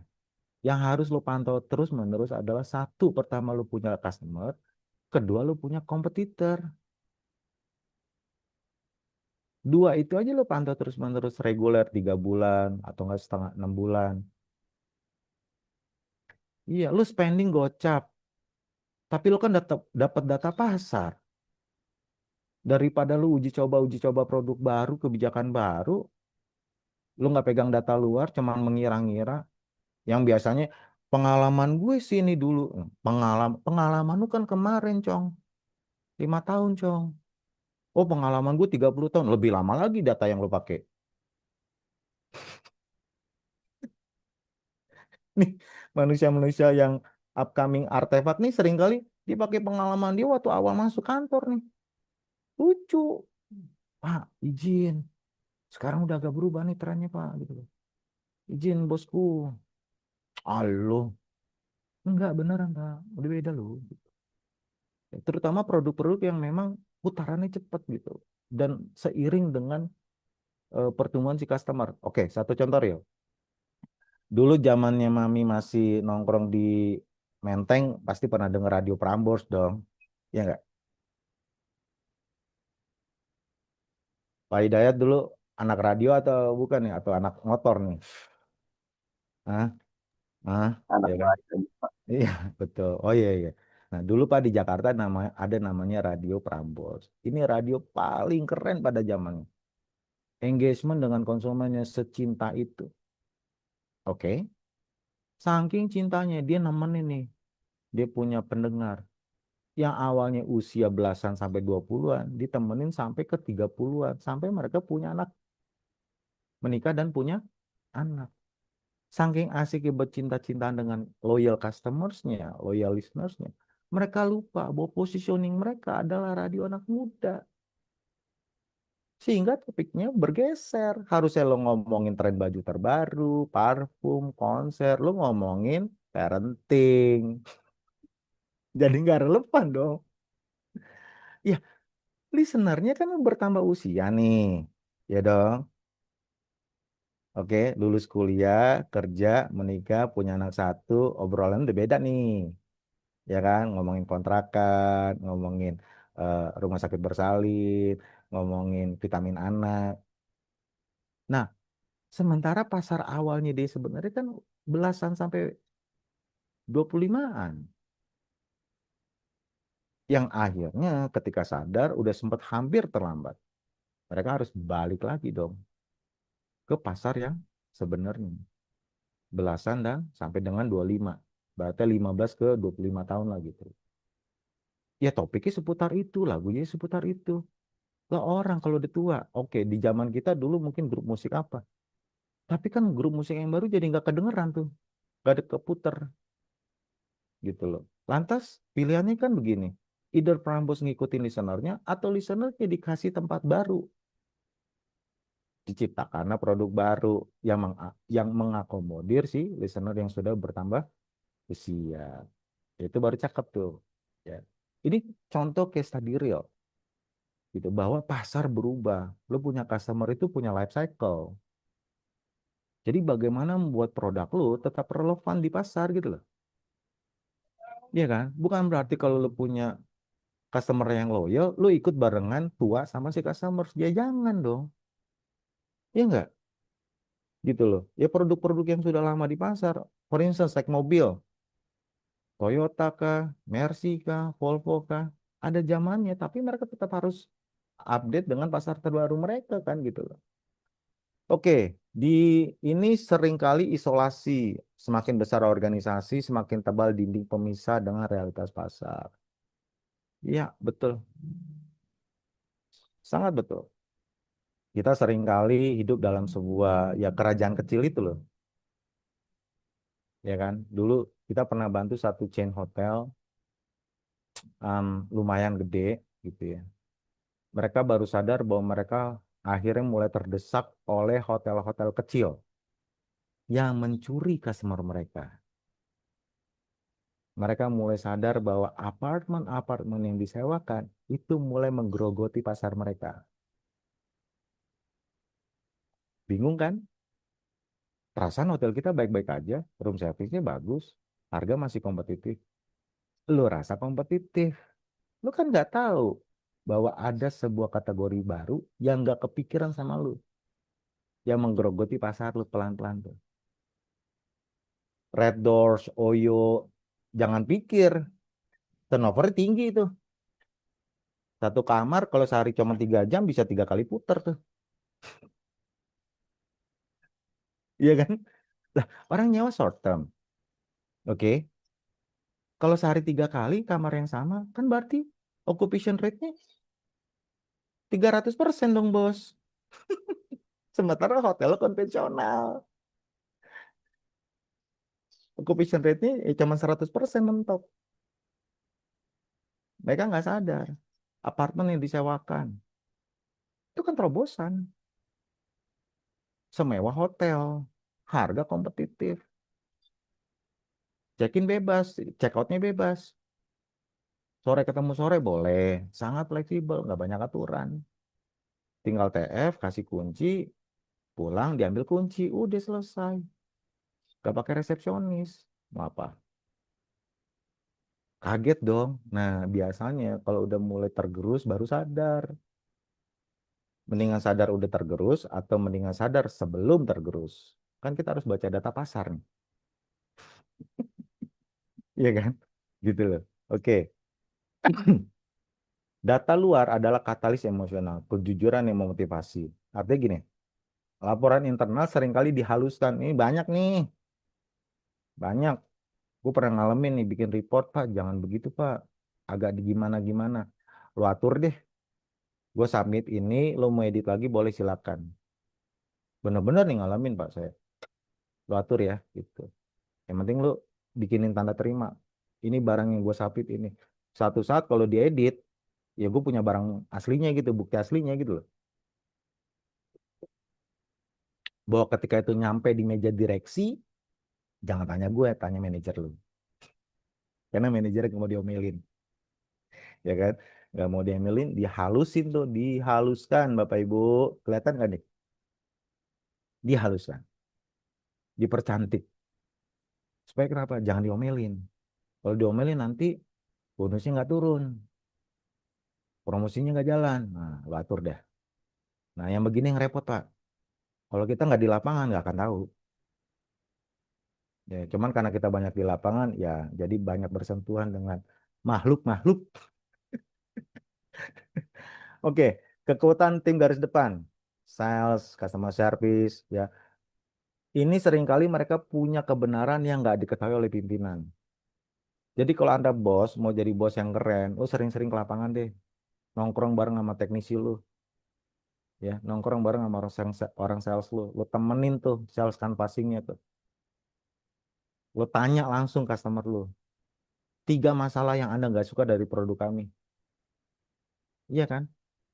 Nah, Anda bisa kombinasikan nih, Anda datang langsung atau Anda menggali persepsi mereka yang mereka lemparkan di publik. Lebih gampang kan, biasanya orang kalau ke satu tempat sekarang kan curhatnya di sosmed, ya kan? Gitu, nah itu kita capture tuh. Pakai digital research, pakai machine learning, itu lebih gampang. Nah, ini berikan panggung bagi mereka yang bicara langsung tanpa sensor. Ya, customer research, competitor research, gitu, market research, mau nggak mau deh, gitu ya. Ini topik organisasi, tapi organisasi nggak bisa jalan kalau tidak ada interaksi dengan pasar, nggak bisa jalan. Oke, Em, ini agak dalam tanda kutip agak jahat sih. Anda kirim tim media mendokumentasi bikin video ketika customer marah-marah. Atau ketika kondisi kantor Anda atau sales point Anda itu lagi jorok. Saya pernah bikin video tentang satu cabang kantor asuransi yang WC-nya jorok banget. Banyak daki-daki di temboknya, ya kan, bau. Ya, cuman di video kan nggak kelihatan baunya, gitu. Gue kirim tuh ke CEO-nya, ngamuk-ngamuk. Sorry Pak, ya kita menyampaikan data, gitu. Dan itu mereka kaget. Nah, sekarang muda yang seperti ini harus rekam interaksi asli tanpa edit ya, betul. Ini udah pernah kita kerjain nih, Mam. Betul-betul. Gitu ya, ngobrol sama customer, insight, ngobrol, nggak seperti interview, kayak ngopi aja gitu. Orang nggak tahu kalau dia sedang interview. Sementara tim yang satu lagi, dia melakukan video recording. Nah, itu kita kasih.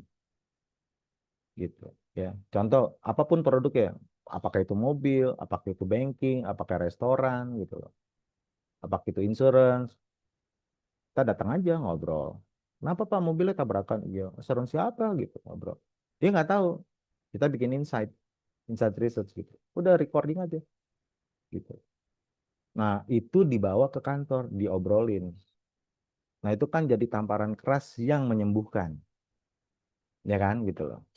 Bawa kompetitor ke meja rapat. Kapan terakhir kali Anda meretelin produk kompetitor? Ayo, kapan?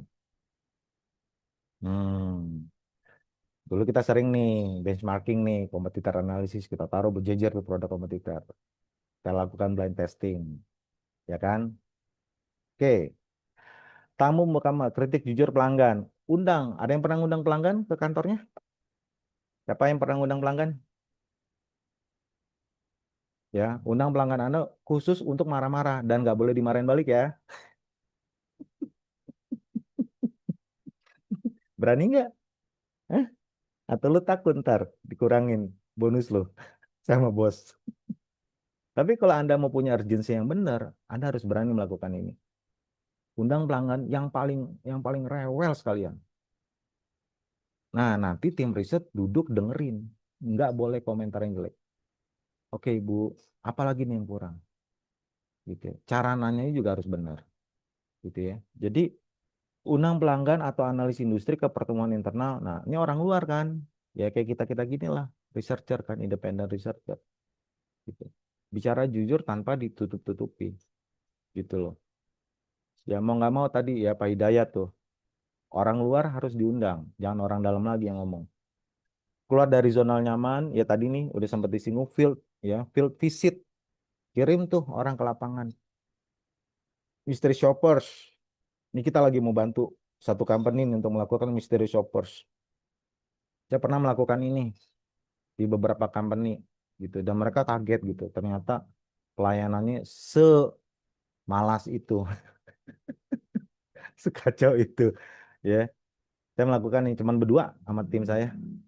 Kita pura-pura pesen jadi customer yang paling rewel sekalian. Pengen lihat respon si customer service-nya itu gimana gitu. Dan ini real kita lakukan.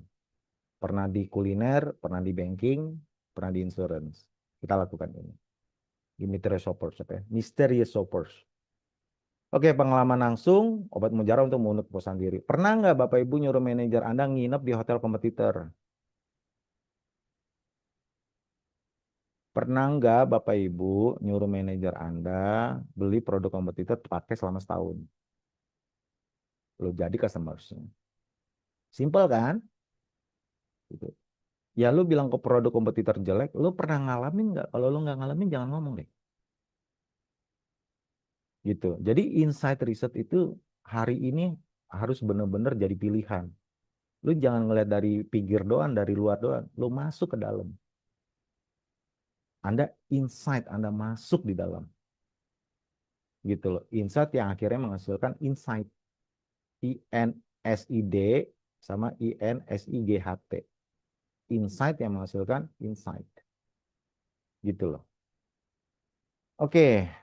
Nah, yang bawa berita jelek jangan diomelin. Kalau pemimpin marah-marah waktu dengar negatif, ya tolong diingetin, dikasih obat ininya lah, obat penenangnya lah, gitu loh. Karena kalau enggak, ya gimana dong, ya kan, gitu loh. Tidak semua customers itu apa? Justru Anda harusnya merasa dapat berkah ya kalau dapat feedback dari customer, walaupun kadang-kadang ngomongnya pedes gitu. Ya udah nggak apa-apa, tapi kan dapat datanya, gitu. Dapat kekurangan produk kita apa tuh, gitu loh. Berita buruk yang cepat jauh lebih berharga daripada berita bagus yang terlambat. Yes, gitu ya Bapak Ibu. Jadi jangan alergi ya dengan komplain, dengan feedback dari orang luar. Bila perlu secara sadar Anda suruh orang luar untuk cari berita buruk tentang produk Anda. Belanja masalah. Ayo berani belanja masalah. Jangan sibuk menutup-nutupi diri Anda tidak pernah bersalah. Karena Anda sibuk jaga image, gue manajer terbaik, ya kan, gue karyawan terbaik, nggak pernah salah. Nah, tungguin, ya, ntar lagi masalah besar datang. Iya kan? Bahkan tidak diundang. Oke, workshop outside in. Nah, di workshop ini sebutkan satu data pelanggan kompetitor yang paling Anda takuti saat ini. Ada nggak tuh? Ya, ini kalau di workshopnya nanti kita bahas nih, seru nih. Yuk bisa yuk gitu lah. Ya, kita bahas. Jadi teman-teman semua dari lintas departemen bawa tuh. Siapa tuh yang lo takutin?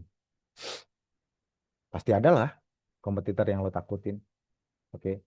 Lalu siapa kompetitor yang lo anggap remeh? Nah, itu kita bahas tuh.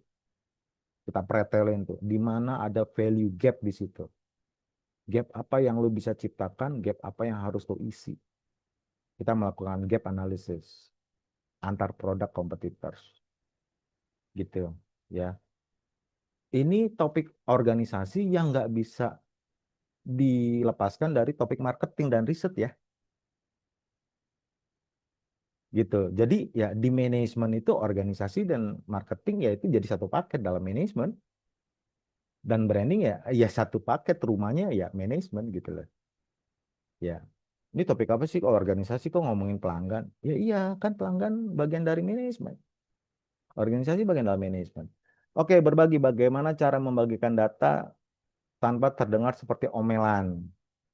Nah, biasanya disampaikan dalam bahasa yang normatif bahwa ada kegagalan atau konsumen melihat desain produk ini kurang menarik, sulit dipegang atau licin untuk produk minuman gitu loh. Ya kan, dan seterusnya. Pilih satu orang garis depan yang jujur, rencanakan pertemuan minggu ini.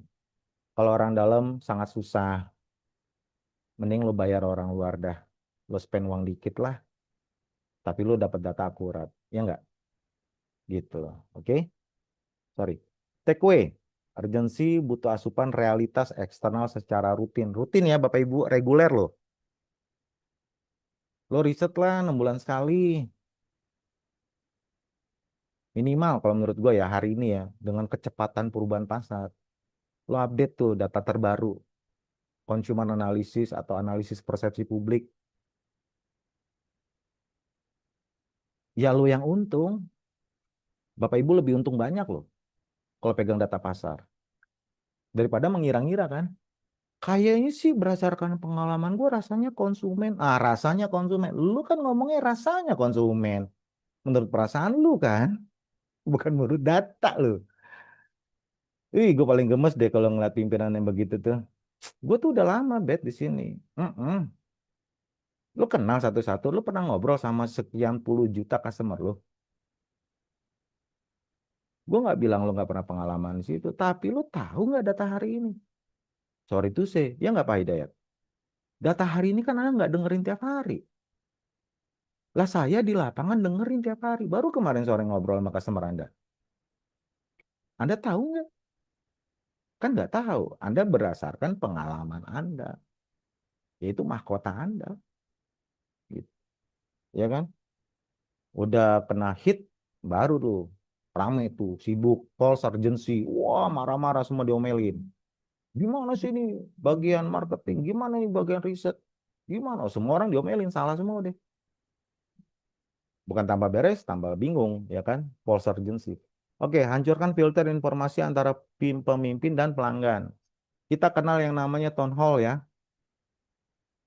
Oke, kita tahu itu. Kita belajar dari si mantan CEO-nya si GE, ya kan? Gitu loh, town hall meeting. Tapi pernah nggak Anda town hall dengan customer? Ayo, ayo ngaku, ngaku. Jangan so ganteng lu. Kapan lu terakhir town hall sama customer? Atau lu bikin customer gathering? Kapan? Ayo, ngaku. Kapan terakhir lu ngobrol sama customer lu? Heart to heart. Lu duduk bareng. Kalau dia lagi servis, lu duduk di sampingnya. Kalau dia lagi makan, lu duduk di sampingnya. Kapan terakhir? Ingat gaji kita dibayar oleh customer. Lu sibuk town hall meeting di dalam. Nah, bicara nih. Bukan orang yang membawa duit ke lu kan gitu. Sementara orang yang real membayar gaji lu kan si customer. Lu nggak pernah town hall meeting sama dia. Ya. Kalau mau bikin itu nanti bisa diatur. Oke, berhenti defensif. mulai sifat curious. Nah, ini curious culture-nya harus dibangun. Rasa ingin tahu. Dimulai dengan langkah sederhana. Lu bikin riset kecil dulu deh. Ayo belajar mulai buka diri. Hey, apa yang publik katakan tentang perusahaan gua hari ini? Apa yang publik katakan tentang produk gua hari ini? Mulai dari situ dulu, nggak usah jauh-jauh. Ya, terlalu jauh ntar rumit, ngerti kagak, bingung iya. Mulai dari situ dulu. What people said, what public said about your product, about your company, about your services. Dari situ aja dulu. Yang kecil-kecil aja dulu gitu loh. Gak usah yang rumit-rumit lah. Nah, dari situ baru kita mulai belajar membangun budaya curiosity. Ya kan? Gitu. Thank you. Terima kasih. Kasih aplaus dulu teman-teman. Iya. Ya, thank you Pak Robert. Teman-teman, kita kasih aplaus untuk Pak Robert atas presentasi ini. Silakan simbol ikonnya, Ya, reactionnya. Nah, gitu. Siap. thank you Pak Robert. Oke, Oke, Bapak silakan. Ibu, kita masuk di sesi tanya jawab. Silakan langsung open mic kalau ada yang mau ditanyakan atau berbagi opini, berbagi point of view, silakan. Sambil kita tunggu ada yang raise hand atau langsung bicara, Pak Robert. Saya mau tanya nih, kalau Pak Robert sebagai SME Subject Matter of Expert konsultan PT pribadi gitu ya, kalau misalnya di-invite ke sebuah perusahaan, apa yang dilakukan oleh Pak Robert pertama kali untuk finding root of the causes, problemnya apa, sampai ke managerial apa tadi advice gitu ya, implication. Kalau sense of urgency ini kebetulan kita udah develop psikometri analisis, Bu. Kita punya set pertanyaan assessment yang didesain untuk mengungkap sense of urgency di dalam perusahaan itu. Siapa respondennya? Respondennya para karyawan mulai dari paling bawah sampai pimpinan. Nah, nanti data analisisnya kita bagi per layer. Oke, layer staff, senior staff, manajer, direksi, pimpinan. Nanti dipecah juga bisa per department. Department production, service, production, R&D, brand, dan seterusnya. Nanti di cross tuh. Kan kelihatan tuh potretnya. Pak, ada insert nih, ada pertanyaan dari Ibu Asih. Standar yang paling ideal untuk melakukan perubahan struktur organisasi itu berapa lama? Berapa lama? Biasanya struktur itu bisa tekanan internal maupun eksternal. Oke. Nah, umumnya yang biasanya paling sahih itu tekanan eksternal. Artinya kenapa? Bahwa pasar menuntut Anda berubah. Oke, yang dirubah apanya? Yang paling patokan itu Anda punya lean business process. Bisnis prosesnya harus lebih simple. Nah, waktu kemarin kita bantu restructuring, itu kita lihat bisnis proses lamanya rumit banget nih alurnya nih. Nah, itu kita cut off tuh, kita pendekin, kita bikin lebih sederhana. Karena Jadi kenapa? struktur di situ masuk. Yes, struktur itu kan sebenarnya refleksi bentuk bisnis proses. Kalau terlalu rumit, birokrasinya lama, ya kan? Rapatnya bulan Januari, eksekusinya bulan September. Kapan jadinya, Bos? Itu Pak yang dibenerin level 2, 3 atau dari satunya Pak? Di proses itu. Tergantung, Pak. Ini ladderingnya berapa banyak nih hierarkinya? Ada yang 7 level, ada yang 21 level. Gitu loh. Kan Ambil aja macam-macam. rata-rata lah 3 atau 4. 4 level. Misalnya ya level 0 itu land clearing gitu. Ya, land clearing level 1 baru itu konsep dasar. Level 2 baru agak detail, level 3 3 lah. Nanti yang 4 diserahkan ke masing-masing itu. Nah, itu nah yang Bapak yang pertanyaan dari Ibu Suryani tadi itu mulai kelihatan di level 2-nya apa level 3-nya? gitu. Masalah tuh biasanya itu mulai dari senior staff ke manajer tuh. Kan ada beberapa yang dari senior staff, asmen, manajer. Oke, manajer ke senior manager itu butuh waktu lagi buat decision.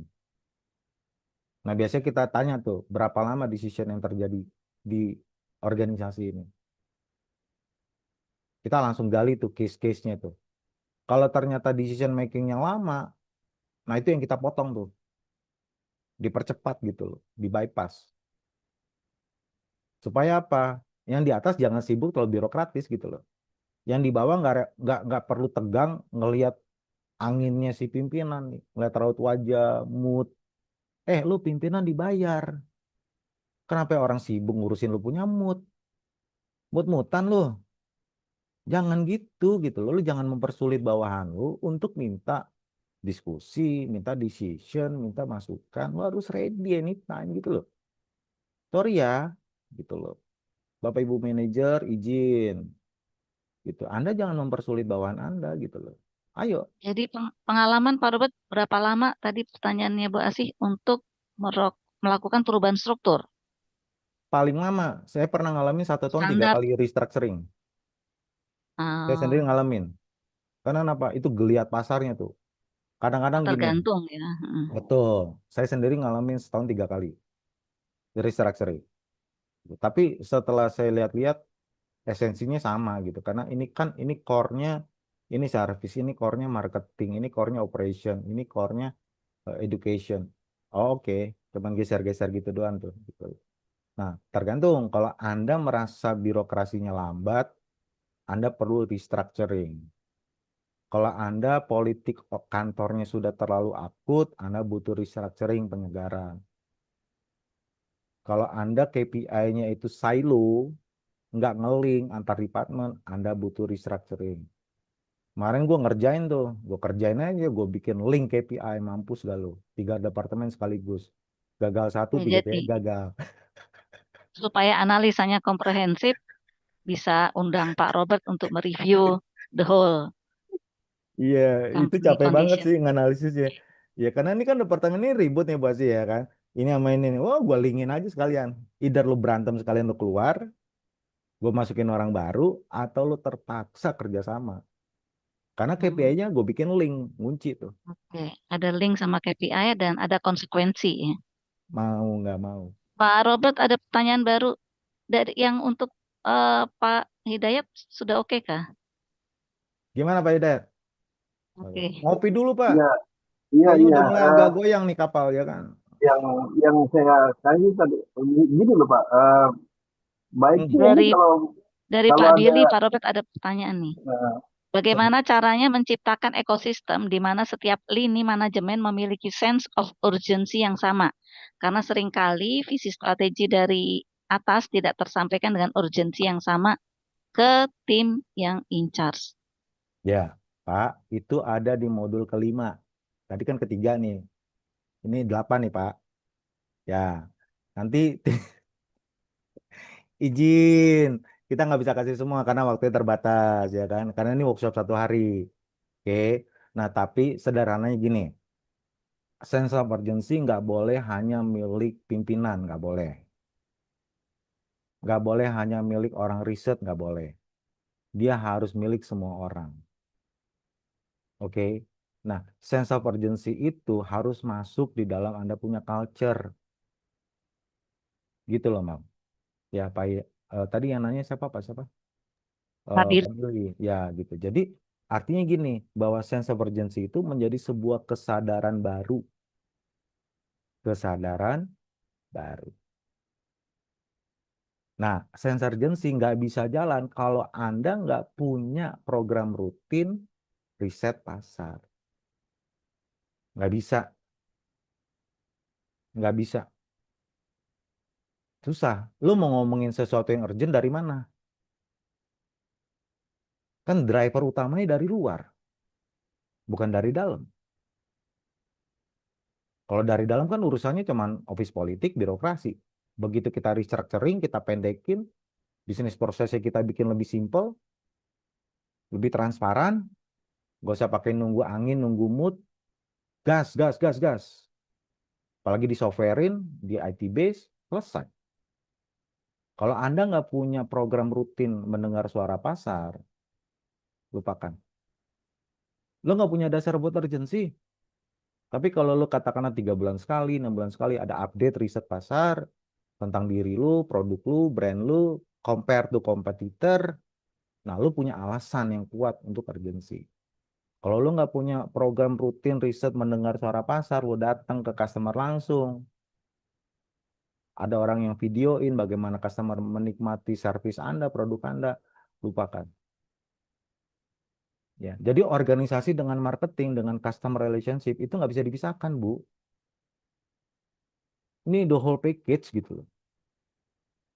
Anda nggak bisa silo perspektif, wah itu kan urusan marketing, itu urusan sales, itu urusan riset. Terus urusan lo apa, Nyet? Urusan lo apa? Duduk manis, ngopi-ngopi, sambil nge-wine gitu, sambil denger lagu dangdut. Ya, urusan lo apa gitu loh.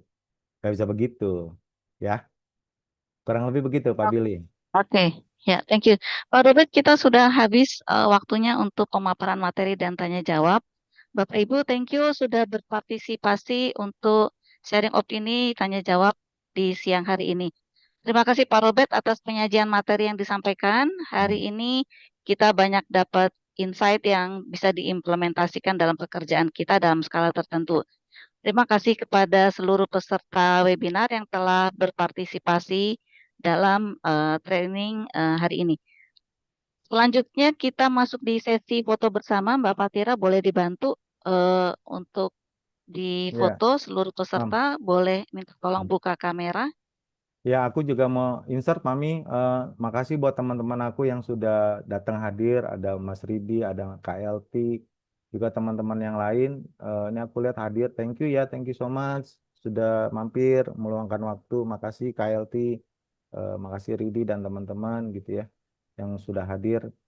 Ini banyak banget sih pesertanya, gue nggak bisa lihat satu-satu. Tapi ya, anyone yang teman aku, thank you ya. Thank you waktunya. Siap. Ayo, Oke, biar kita foto dulu kita nih, biar foto. agak ganteng. Ya, pakai gaya apa ya? Kompeten. Salam Boleh. kompeten Salam kompeten gimana tuh? Hmm. dari jempol dan jari telunjuk membuka seperti ini dan seperti membentuk tanda checklist lalu disimpan di bawah dagu. Baik, saya foto 3 kali ya Bapak Ibu semua. Siap? Hmm. 1, 2, 3. Salam kompeten. Baik, 2 kali lagi. Senyum. Oke. 1, 2, 3. Salam kompeten. Siap. 1 kali lagi ya Bapak Ibu semua.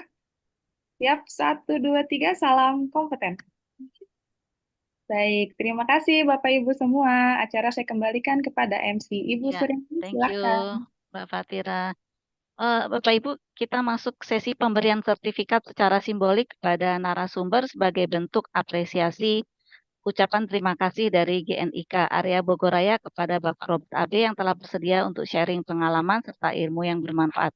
Kami persilakan Pak Irwansyah sebagai perwakilan dari GNIK Bogoraya. Baik, terima kasih Bu Ani dan sekali lagi terima kasih Pak Robert. Ini materinya luar biasa dan kayaknya menarik banget ya kalau memang bisa kita bikin workshop ini nanti kita coba apa namanya? Kita coba colek-colek pesertanya ini dulu nih ya karena ini luar biasa ini saya kira ya. Eh, dengan pembawaan yang juga renyah, gaya yang berbeda dari yang biasa-biasanya gitu ya. Jadi terima kasih sekali lagi untuk kunjungannya dan mudah-mudahan ini tidak bukan merupakan kunjungan yang pertama di GNIK Bogoraya atau buat Pak Robert ya. Jadi saya mewakili Pak Andes Wahdi yang hari ini masih berada di Tanah Suci ya. Walaupun beliau menyimak hari ini gitu ya. Sekali lagi terima kasih dan juga kepada teman-teman semua yang hadir ya baik pengurus maupun teman-teman GNIK semuanya, baik Bogoraya maupun yang lain-lain, saya juga mengucapkan terima kasih. Dan saya juga mengucapkan terima kasih buat Ibu Suryani Widya Suti Rahayu, ya, sahabat saya, teman saya yang hari ini sudah memimpin, menjadi moderator untuk kegiatan kita. Ya, untuk kesekian kalinya, terima kasih. Dan ini hanya tanda saja bahwa Pak Robert, Bu Ani pernah hadir begitu ya. Dan sekali lagi tentu saja berharap ini bukan yang pertama. Di sini Pak Hidayat Mukti juga udah beberapa kali ya. Jadi kayaknya kalau cuma sekali nggak aci gitu Pak Robert ya. Ya, Ya, masih ada oke. 1.700 lagi Pak di belakang Pak Ah, topiknya. mangga, mangga. Masya Allah. Dengan senang hati. Oke, sekali lagi Apa? terima kasih teman-teman sekalian. Assalamualaikum warahmatullahi wabarakatuh. Saya kembalikan ke Bu Ani. Ya, Siap. terima kasih Pak Irwansyah, thank you Pak Robert. Oh ya, tadi ada yang bertanya nomor telepon Pak Robert ada di materi di bagian belakangnya, nanti juga Ya, diinfo lagi di grup. ya. Kita akan sustainably terhubung dengan Pak Robert karena masih banyak apa topik-topik yang up to date yang nggak hanya silo di HR aja, tapi membuka point of view HR lebih luas lagi. Para hadirin sekalian, tidak terasa kita sampai di akhir acara HR Training. Terima kasih kepada seluruh pihak yang telah mendukung terselenggaranya acara hari ini. Semoga acara kali ini dapat memberikan inspirasi dalam rangka peningkatan kompetensi SDM di Indonesia. Simak acara GNIK di Instagram dan juga YouTube channel. Saya mohon undur diri dari Bapak Ibu sekalian. Terima kasih. Wassalamualaikum warahmatullahi wabarakatuh. Salam kompeten. Waalaikumsalam warahmatullahi Terima wabarakatuh. kasih semuanya. Terima kasih. Have a good Happy day. weekend. Love you Ya. all. Kasih. Terima kasih kepada Bapak. Sampai jumpa di webinar berikutnya.